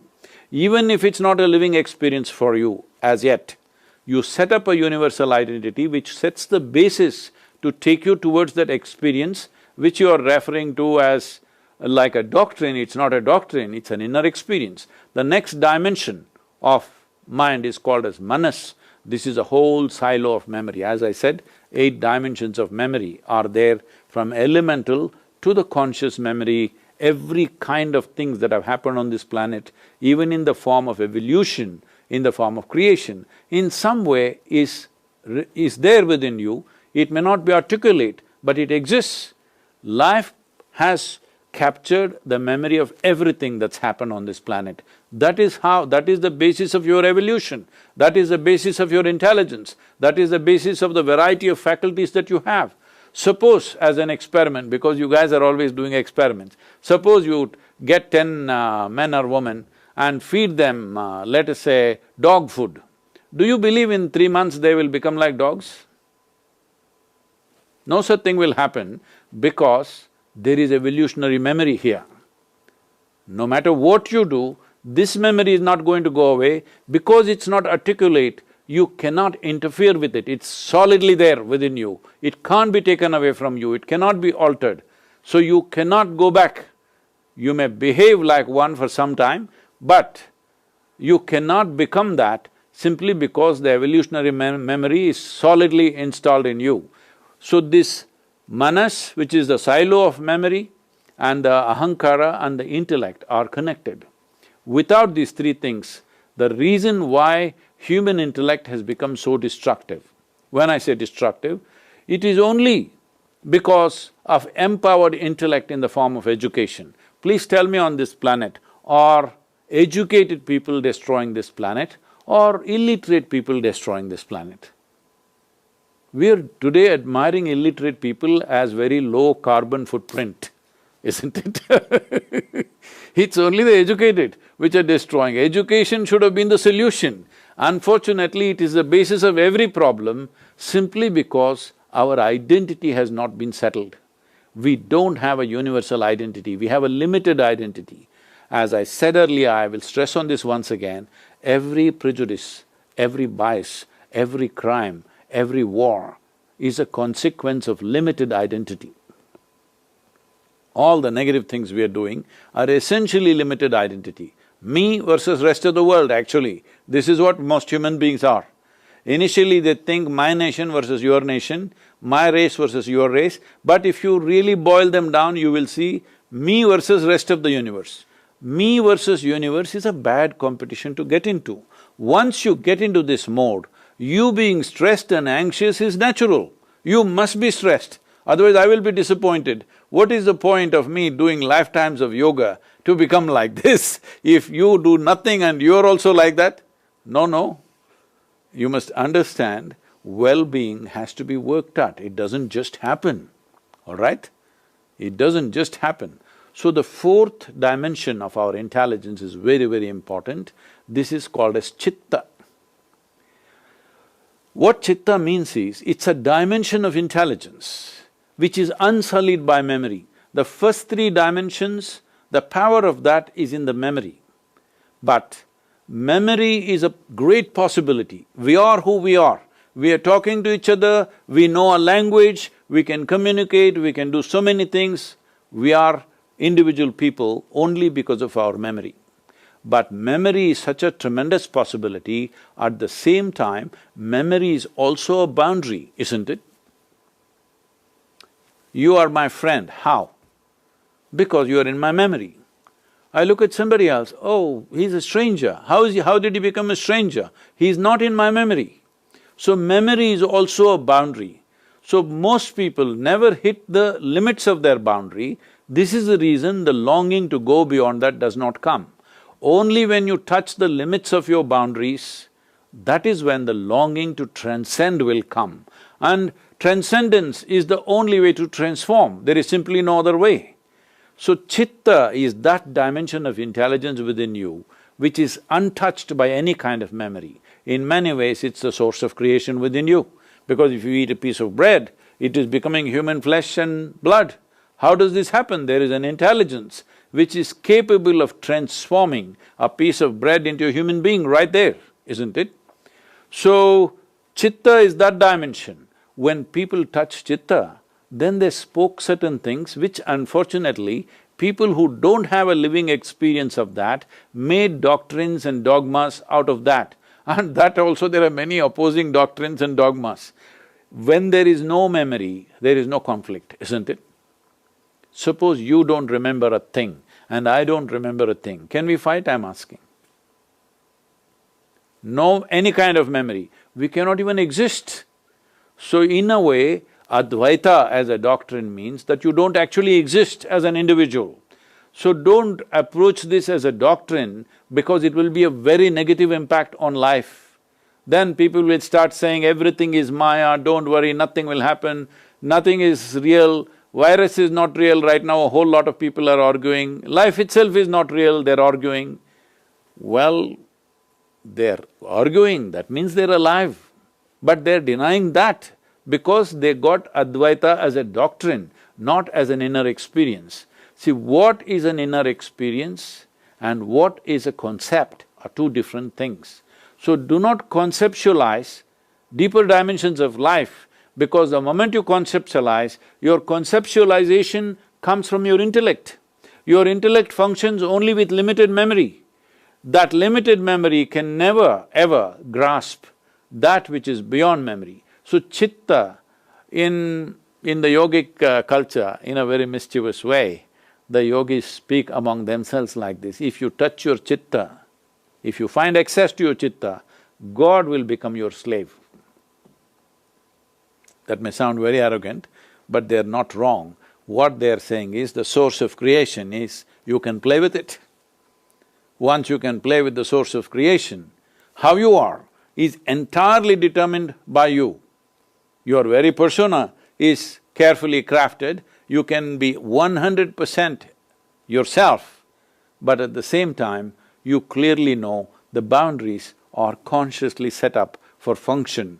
Once there is no need for function, you can just dismantle the whole boundary. So, this idea of Advaita is a bad idea, but the experience of Advaita is the ultimate liberation. This differentiation has to be there, otherwise, what is an ultimate experience which is beyond all memory, if you memorize that, that is going to be very negative, and this is one reason philosophies have made people negative. Philosophies have made people fatalistic. Philosophies have in many ways have crippled humanity simply because they assume something which is not at their experience. You can only… you can only take the next step from where you are. If you assume something else which is not in your experience, then you will become hallucinatory. So, I'm sorry if I've said too much. Thank you, Sadhguru. Thank you, Sadhguru. Thank you, Dave. We move on to Dr. Vijaya Appareddy, and when I was looking up some of the data at the CDC website, also the NIMH website, I was shocked to learn the suicide is the second most cause for people dying between in the adolescent age specifically, right? So I think it's very important that we hear from this expert who has spent her life lobbying for removing stigma and also removing disparities. Dr. Appareddy. Thank you, Dr. Bala, and Namaskaram, Sadhguru. I'm truly honored to speak in the presence of Sadhguru and this distinguished panel. And greetings to the audience. As speakers have mentioned before, the unique combination of public health crisis due to the pandemic, the economic problems, the isolation, and the school disruption has caused numerous problems, unprecedented problems all over the world. It has not spared anyone. In the midst of all this, children and adolescents are usually overlooked. Their problems are overlooked because adults are so busy engrossed in their own problems because they are depressed themselves, they're fearful, they're anxious, they're worried about their daily bread. So it's important to keep our children and adolescents and help them. Even infants can react to the chaos that's going on.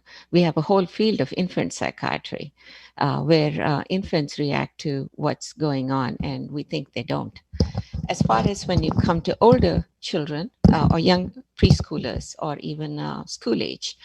They can present as very clingy, regression. They can express a lot of anxiety. It can be sleep problems. It can be, I'm struggling with my microphone, excuse me. It can be fear, anxiety, depression. With adolescents from age 12 on, they can be left without supervision. So they can be impulsive, acting out, substance abuse. The other part of the population is those who already have mental health problems and substance abuse problems. They can be a resurgence of both because there's disruption of services. A lot of these children and adolescents get services in school, which is disrupted. They may not be alternative services. There may not be enough childcare. And studies have shown that most of the problems, mental health and substance abuse problems in adulthood, start in childhood and in adolescence. And adverse life episodes in childhood and adolescence are one of the most important factor for adult substance abuse. So it's that important for us to keep our focus on our children. So what do? Of course, as parents, we have children. It's important that we talk to our children very clear cut. When they're younger, you can talk to children from 2 years of age if they're vocal, very clear-cut instructions, storytelling, even for simple things like putting on masks or social distancing. You can explain the pandemic in very simple terms. The adaptation, you'll have to adapt in a different way. You can create your own bubble of 2 or 3 families or friends, where with social distancing, they can interact with one another. The families can have joyful times, happy times. You can do outdoor activities, so you don't have to limit your life completely. You can do community service from home. I have a lot of families who sew masks for the community. So life doesn't have to, you just have to adapt and do things in a different way. So life doesn't have to come to a standstill. We don't have to live in fear. We can still live with what we have left. As far as grief, if there is a loss of a loved one, which is possible now, an adolescent will not express it, so it's important you talk to them. Adolescents are very secretive, so this will prevent the further problems from setting in. If there is depression, if there's resurgence of emotional problems or substance abuse problems or new problems, then it's important that either, if the family can deal with it, that you get help. Now, what I have seen, as Sadhguru has mentioned, I live in the deep south, and almost every patient I see now, adult, child, even teenager, ask me about yoga, meditation, breathing. So there is a tremendous movement to look inward, that it's not just they're not just looking for this pill or an external fix, which is a huge movement. Something I've tried all these years, suddenly they're so receptive to it. And of course, they want to start with very simple meditative techniques and simple looking inward. And so that's been, we were talking about compliance, and I think the pandemic has brought on the compliance. I just want to touch a little bit on, since that's my passion, individuals with developmental disabilities. Major individuals with developmental disabilities is autism and intellectual disability. It can be mild, moderate, or severe.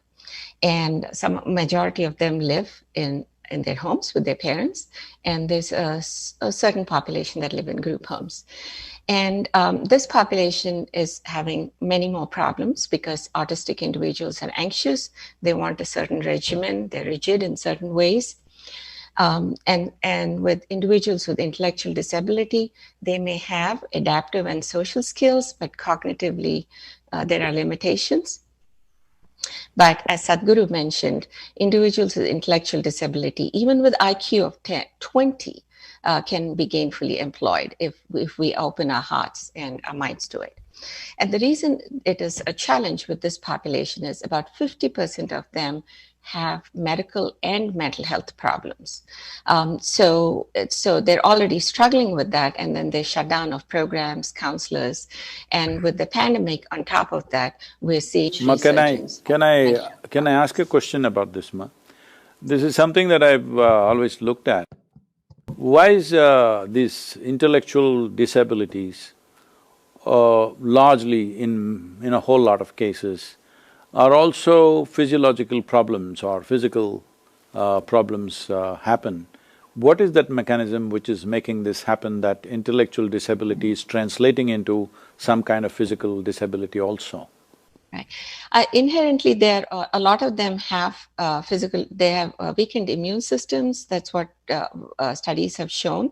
And they seem to have a lot of congenital defects, whether it's asthma or cardiac disease or allergies, multiple. So it weakens them medically. And they also have a lot of developmental problems, ADHD, depression, and it's difficult to say how much of this is the development of the brain and genetics, how much of it could be the environment that they are growing up, the challenges that they're having to face in life. But the end result is that there is a tremendous increase. There's a tremendous percentage of them who have mental health and physical problems. And as you said, they're very tied together. It's hard to separate out one from the other sometimes. And there is substance abuse problems in individuals with autism, again, because their social skills are poor, and we're seeing a resurgence of that because they're not supervised adequately. In the group homes, we see the individuals with intellectual disability or autism or severe developmental problems have tremendous behavior problems. So my question to you, Sadhguru, is, and as far as dealing with children, I deal with from infancy on, working with mother-infant diets to preschoolers, to school age, to teenagers, and with individuals with intellectual disability. What would you recommend for as far as yoga, meditation, and breathing exercises, which go together, I know, for individuals with intellectual disability and autism, and for children as young as possible? As you very well know that this is not just one category. Intellectual disability does not fall under one category. Each individual in that is a separate category by themselves. There are some who are able to take instructions, there are some who are physically able to do certain things that we tell them. There are many who cannot take instructions, or even if they can take, they're unable to do any of those things. So these aspects are there. This, thousands of such cases like this have come to me, but generally what I found was initially we have attempted to do certain things. But I would say, just to give some kind of a context, I'm saying, let's say a person who is considered to be intellectually normal, physically normal kind of person, let's say if I can teach something to that person in 1 hour, this may take 100, 200 hours. So the question is always about creating such dedicated people who were willing to spend that much time on one individual. Now if a normal intellectual person comes, I can put 1,000 people here and teach all of them that same thing in 1 hour. But now if such people come, maybe I'll have to take only 3 or 4 people and then work with them continuously. So we always found it is very, very challenging, so we came up with another alternative for autistic children. I don't have all the medical study things off the cuff, but I can send it to you, you can look at it and contact our doctor who works with this. So when I realized that a whole lot of them are not able to perceive the instruction or translate the perceived instruction into action for whatever their disability is, then we came up with what is called as a Klesha Nashana process. It is a simple A practice, see, this is something that people have not understood. Yogic practices are there for those who are capable of practicing. That also, as I said, every human being is in a different level of intellectual capability or disability, each one of us. So, what you can teach to one person, another person may not be able to comprehend and practice the same thing. It will take many years for them to come to that place. Some, right away I may teach them something today, but another person will take 2 years of experience before they come to be able to perceive that. If you teach that dimension to them when they are not ready, it will not only go waste, it is also possible if they simply do it with force, they can even cause damage to themselves. So this is very calibrated kind of process. So there is another dimension to yoga, which is ritualistic. Yoga is purely about inner experience. It is not a religious process. When I use the word ritual, it unfortunately gets connected to, a religious process. But I would say all of us brush our teeth in the morning. It's a ritual that we have taken up in our life, that we have to brush our teeth in the morning. There are some people who are not taking up such ritual.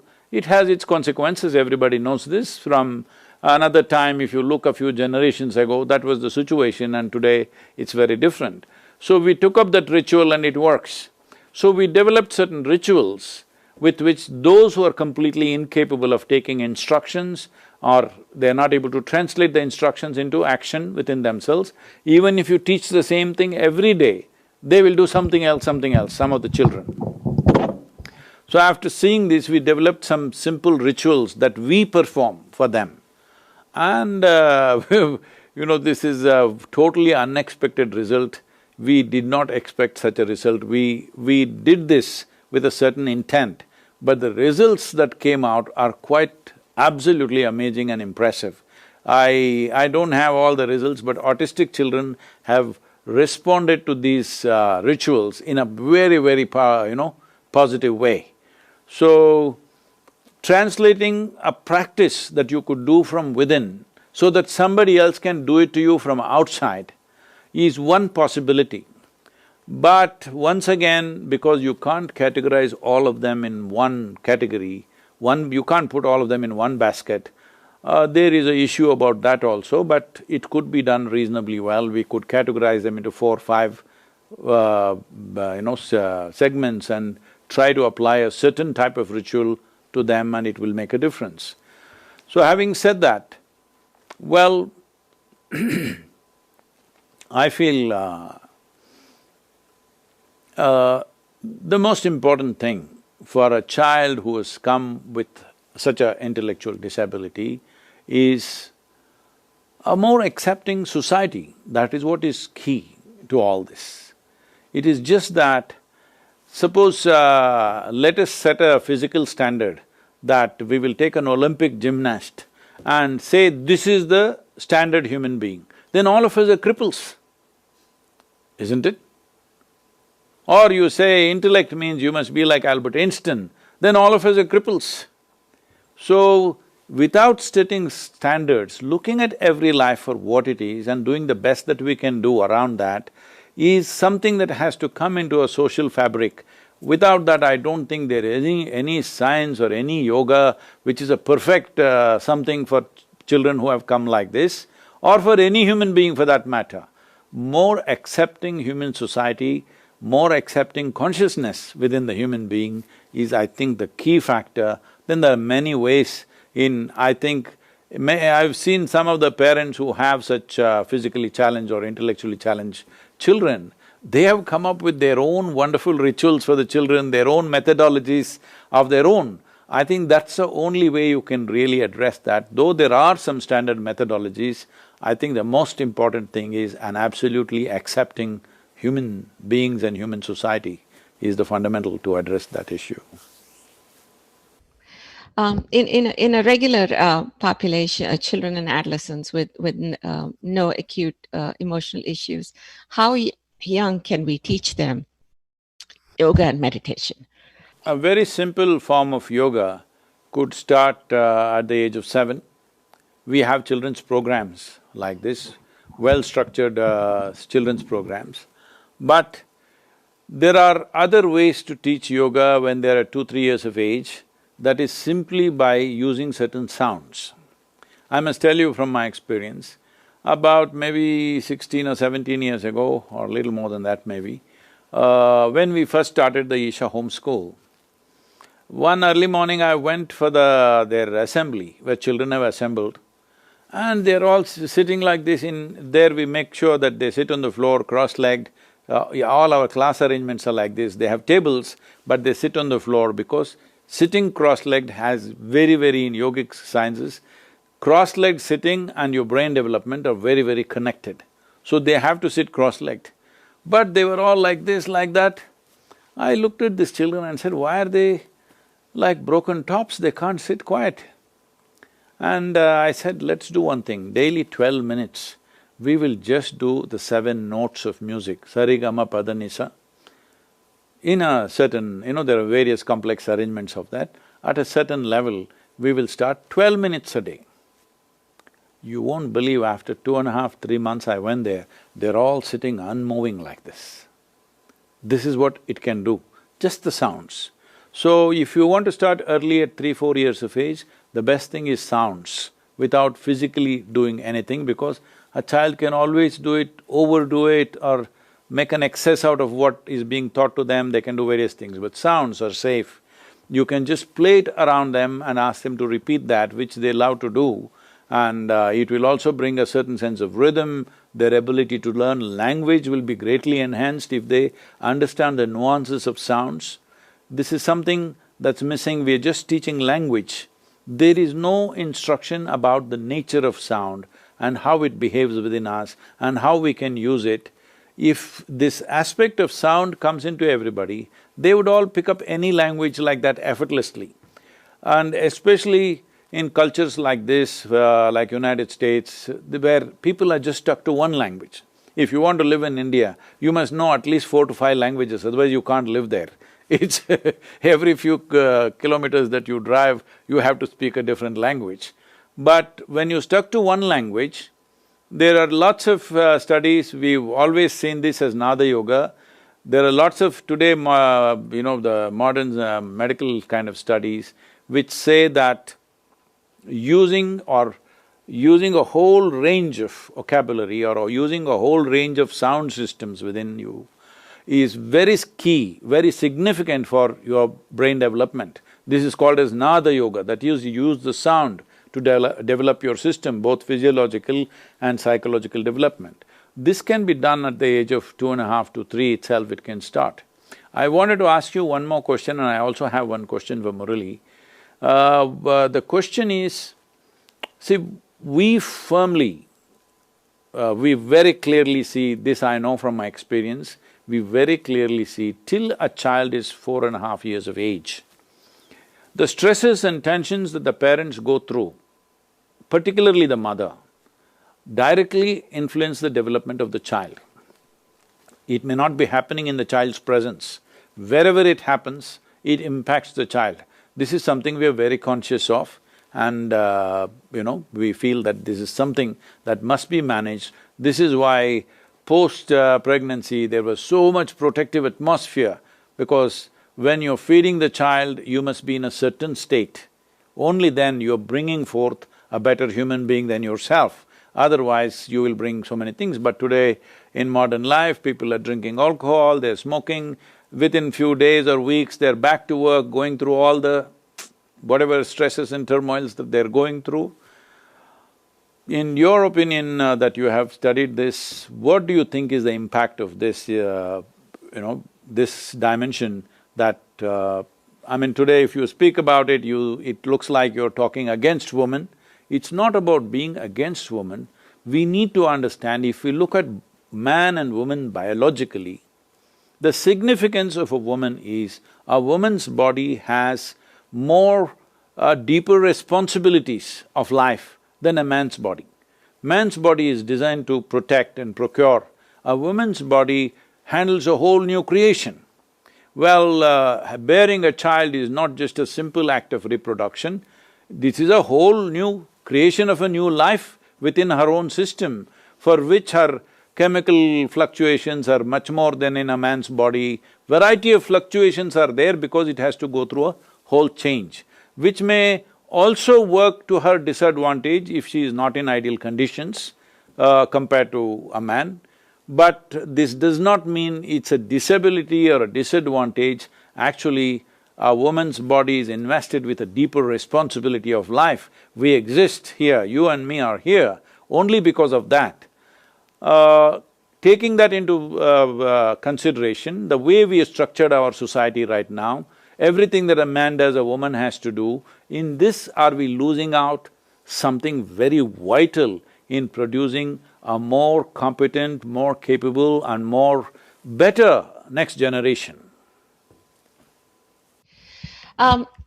Interestingly, when infant psychiatry is a field by itself, I have seen that it's more related to when there have been studies done in mothers who have postpartum depression, for example.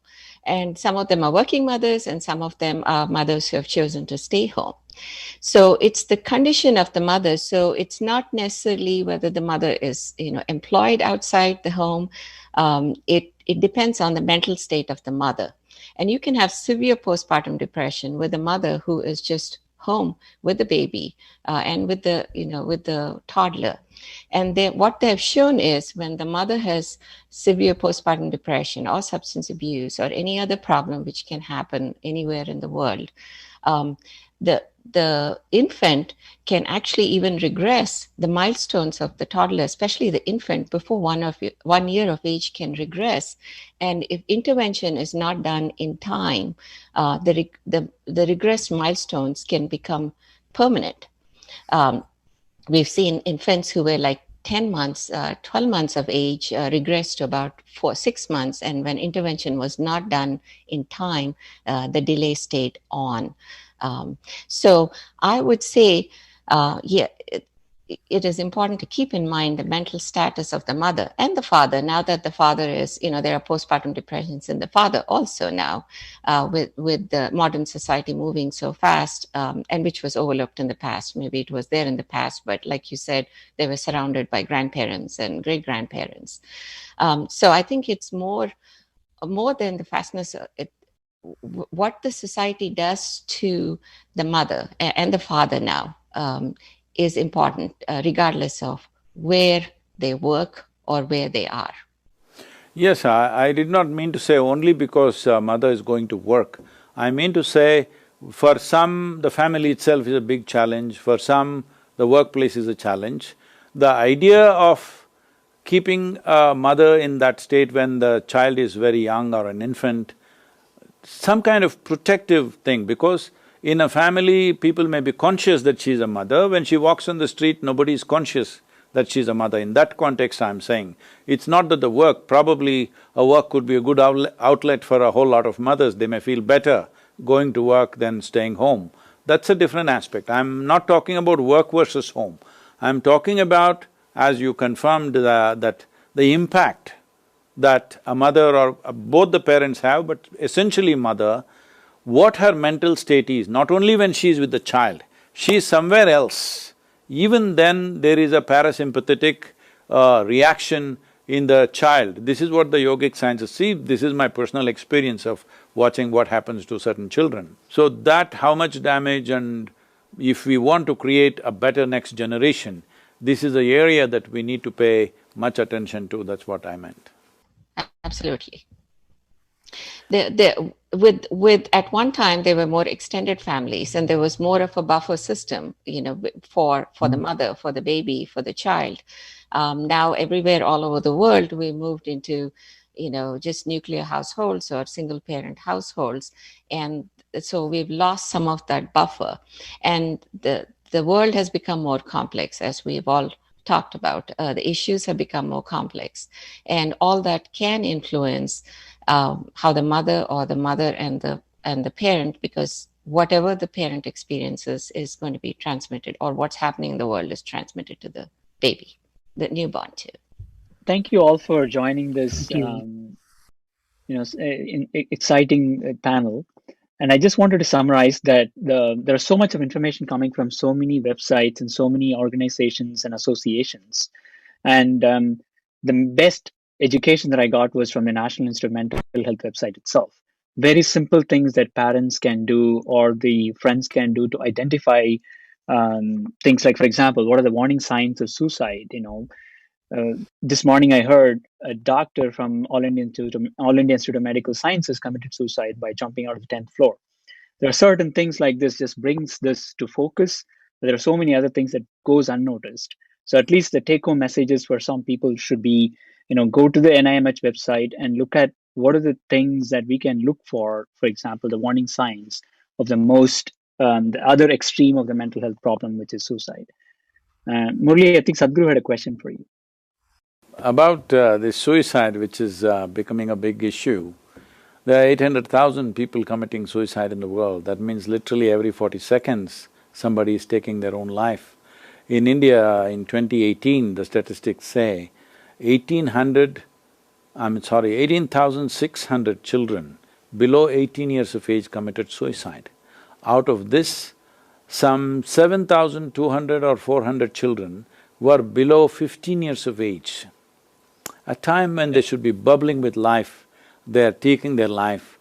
And most of these deaths below 18 were all because of, the force or the demand of education system, most of it, nearly 80–85%, unfortunately.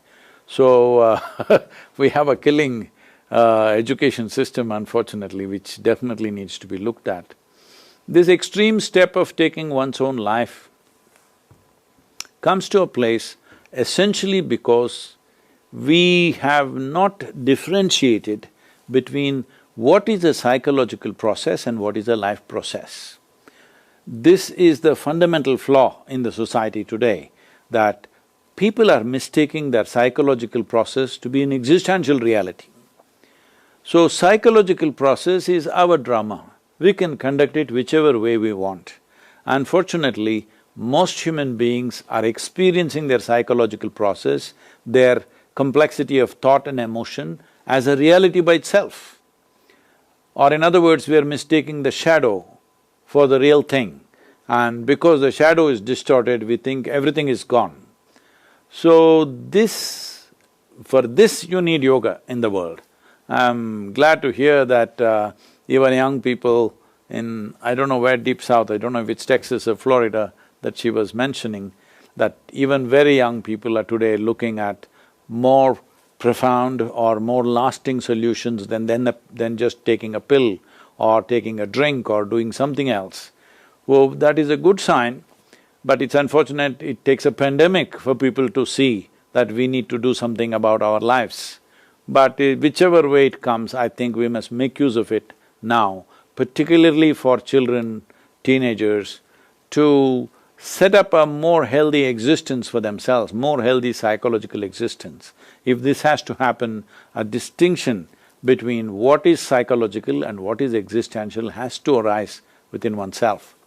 Murali, you were saying something about cellular age. I would like to understand, how do you measure cellular age apart from the chronological age of a person? It's a great question. We don't have a perfect answer. I think what I was mentioning was using brain scans. They were able to look at shrinkage of the brain and slow the rate of age-related brain shrinkage. So those studies that I mentioned describing the effects of yoga on the brain were not looking at cellular aging as much as they were looking at the size and shape of specific structures in the brain, like the frontal lobe, like the hippocampus that's involved in memory, etc. The way to measure cellular age, of course, is there's a few different ways. One is you can look at telomeres, which are kind of like the shoelaces that keep our chromosomes intact. And there's some specific enzymes related to the telomeres that change with aging. And some people have shown, again, that meditation, mindfulness, those kinds of practices can slow aging at that level of the telomeres. So they can keep the telomeres from breaking up, from getting sort of frazzled at their ends, etc. You can also look at, physiological indices of aging, such as muscle strength, hearing, vision. You can look at cardiovascular function, lung capacity, gait, and balance. So there are some accepted 10 or 12 physiological indices of aging. And you can see if these indices of aging, for example, change with exercise or change with yoga. But we don't have a perfect biological cellular clock. You can't go to a lab test and say, I want to know what is my cellular age as opposed to my chronological age. There is no such test, as far as I know. I happen to… We had one. I happened to meet a German doctor who had all kinds of a house full of gadgets, all kinds of things. I don't know what he checked in me, because I was kind of obligated to go there. I didn't want to be there. And he did all these tests, and after 3 days of study, he gave me a report saying, my cellular age is 25. I don't know what that meant, but I was just wondering, is there any substantive science, or it is just the general vitality of the body and mind by which you are judging, or is there any specific indicators which clearly say the cellular age is different from the chronological age? There are some biological markers, but none of them are perfect. They show great variability from person to person, and I'm not sure any of them are really proven to be an aging marker. So you cannot, use a test to predict how long someone is going to live, for example. So we are very poor. Doctors are very poor at predicting how long someone's going to live. I will die at 25. or 3 billion moments. 3 billion moments, exactly. Oh, I must get that If somebody asks me how old I am, I can say I'm 3 billion moments. Please update me every week, David. What is the number of moments so that I can tell them the exact age? I could add one thing to that, at least what the data says about how meditation is affecting those brain scans, the morphology of the brain, because we know that it atrophies after age 21. All of our brains atrophy, unfortunately.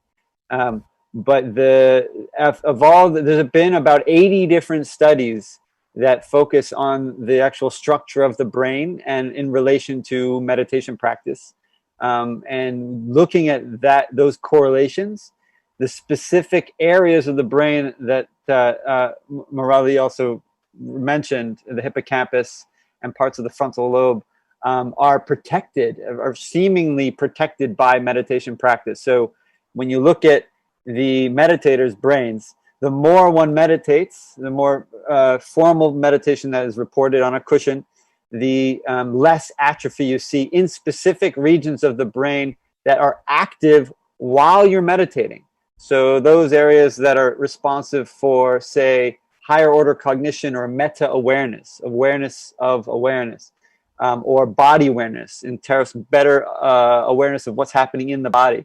Those are the areas, like the frontal polar cortex and an area called the insula, are very sensitive to the practice of meditation, apparently, that not only active while you're meditating, but the meditation appears to be associated with protecting the atrophy of those specific regions. If I can say something about this, see, the English word meditation does not define anything. So right now, tell me if I'm wrong, from whatever I had some conversations with, there is a Sardar doctor, in Harvard Medical Center. What's his name? Sadhguru Singh. When I spoke to him, I understood largely most of the studies that has been done on meditation has been done on Buddhist monks.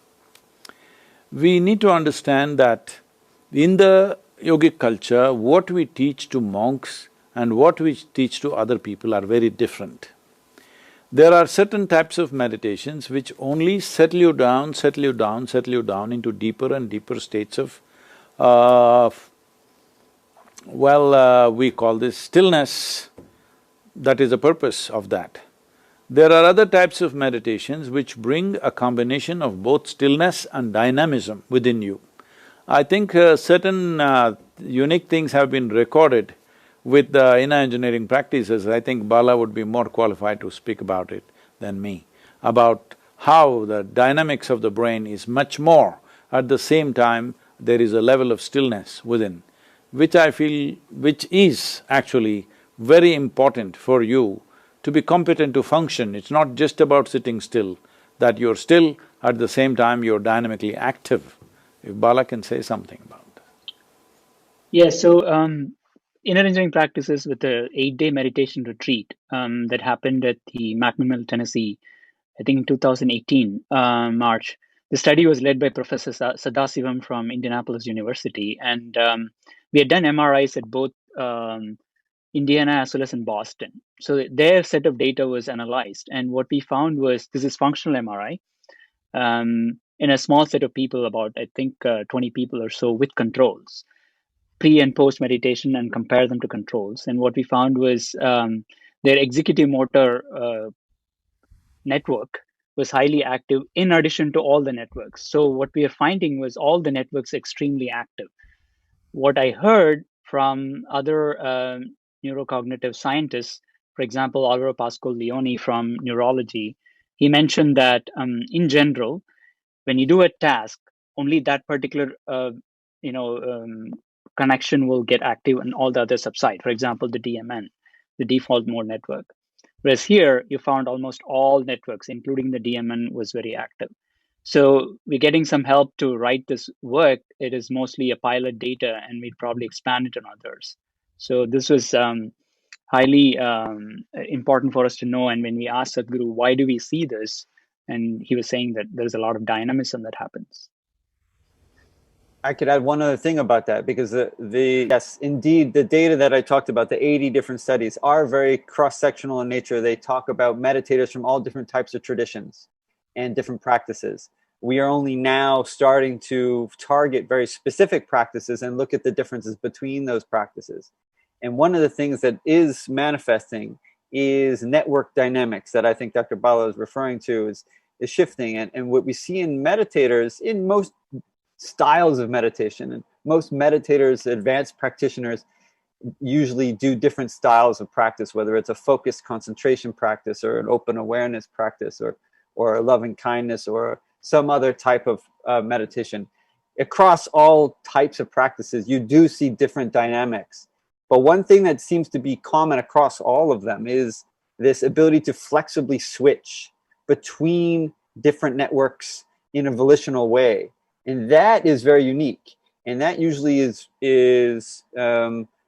indicative of some sort of higher order network, like a frontal parietal network, something like this, which is very higher order cognition, which allows you to know not only where your mind is at any moment, but to flexibly switch and not get stuck in any one particular state. Those kinds of dynamics are very unique to the experience one has as a meditator. If all of you together, if you arrive at…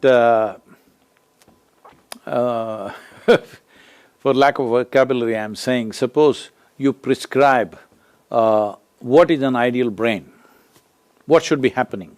If it is an ideal brain, what should be happening? I can send you some people who have such a brain.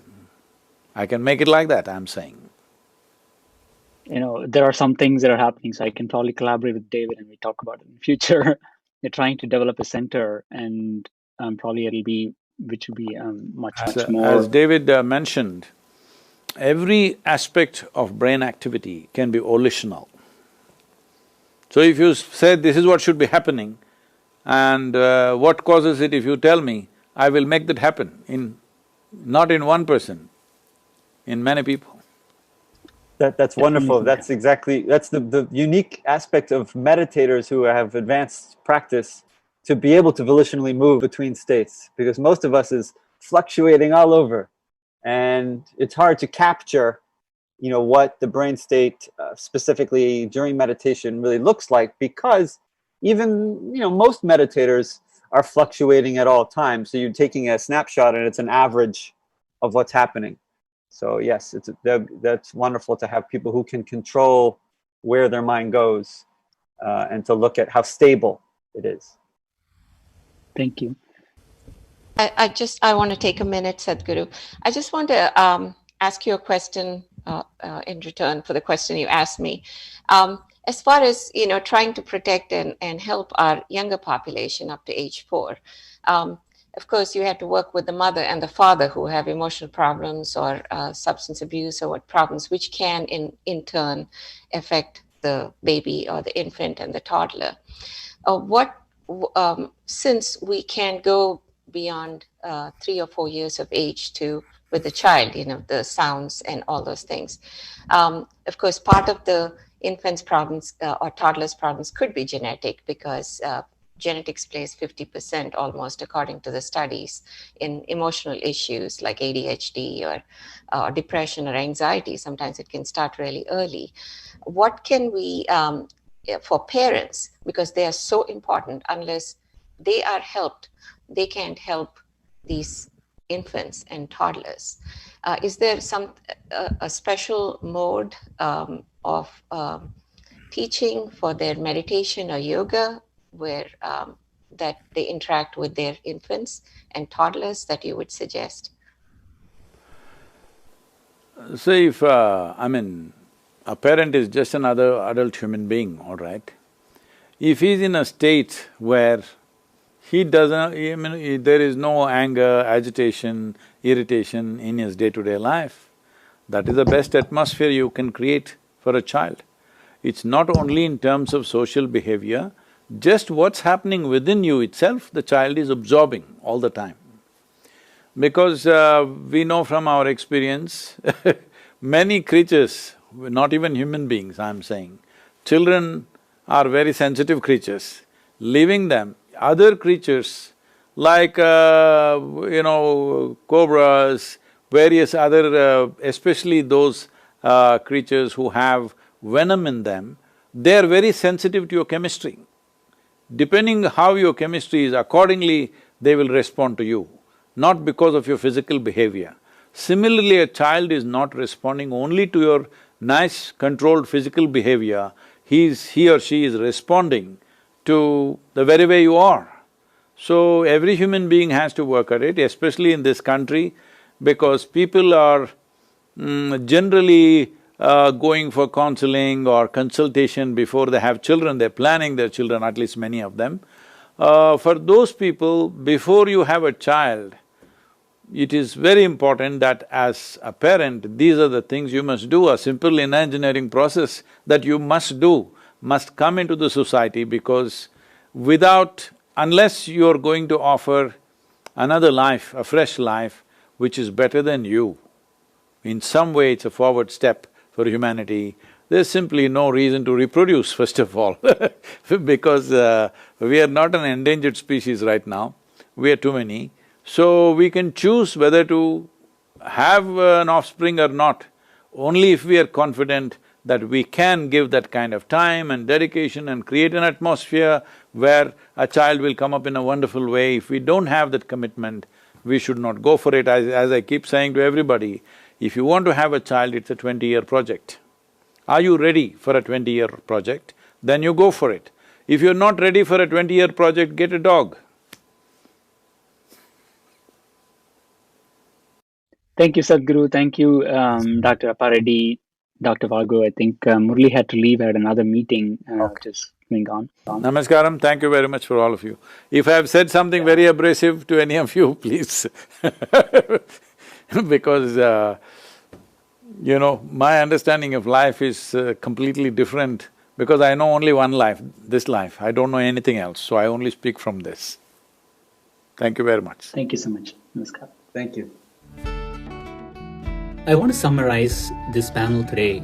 We had a lot of information, very useful, from Dr. Murli and David Vago, as well as Dr. Vijaya Appareddy, and of course Sadhguru himself. What is the take-home message that I think is there for the audience? Most important is increasing awareness of this mental health pandemic during the COVID crisis. So what can one do? Some of the simple things that the National Institute of Mental Health recommends or try to avoid alcohol and drugs, 30 minutes a day of exercise, wellness programs, staying connected, seeking help, suicidepreventionlifeline.org are most important. Dr. Murli aptly pointed out that decreasing resources at the same time increasing inventions, things like telehealth, public mental health like NYC Well, personalized data use for suicide risk prediction, and moving the care to primary health. All this probably will provide much more support for the public. Most important thing that I thought that people might want to look into is how do you recognize or what are the warning signs of suicide? For example, how they talk, how they feel, or when they change their behavior, how do we identify them? When they talk, things like wanting to die, great guilt or shame, being a burden to others. What they feel when they express it, things like emptiness, hopelessness, sad or unbearable pain. Changing behavior, when you see things like making plans and mood swings, they should caution you, and probably we should watch out for these signs of suicide for people surrounding us. Those with serious mental health issues and or those with symptoms that disrupt their day-to-day activities lasting for more than 2 weeks should seek professional mental health help. Yoga, that has been around for thousands of years, offers a long-term and a holistic solution to lead a stress-free and a joyful life. Thank you.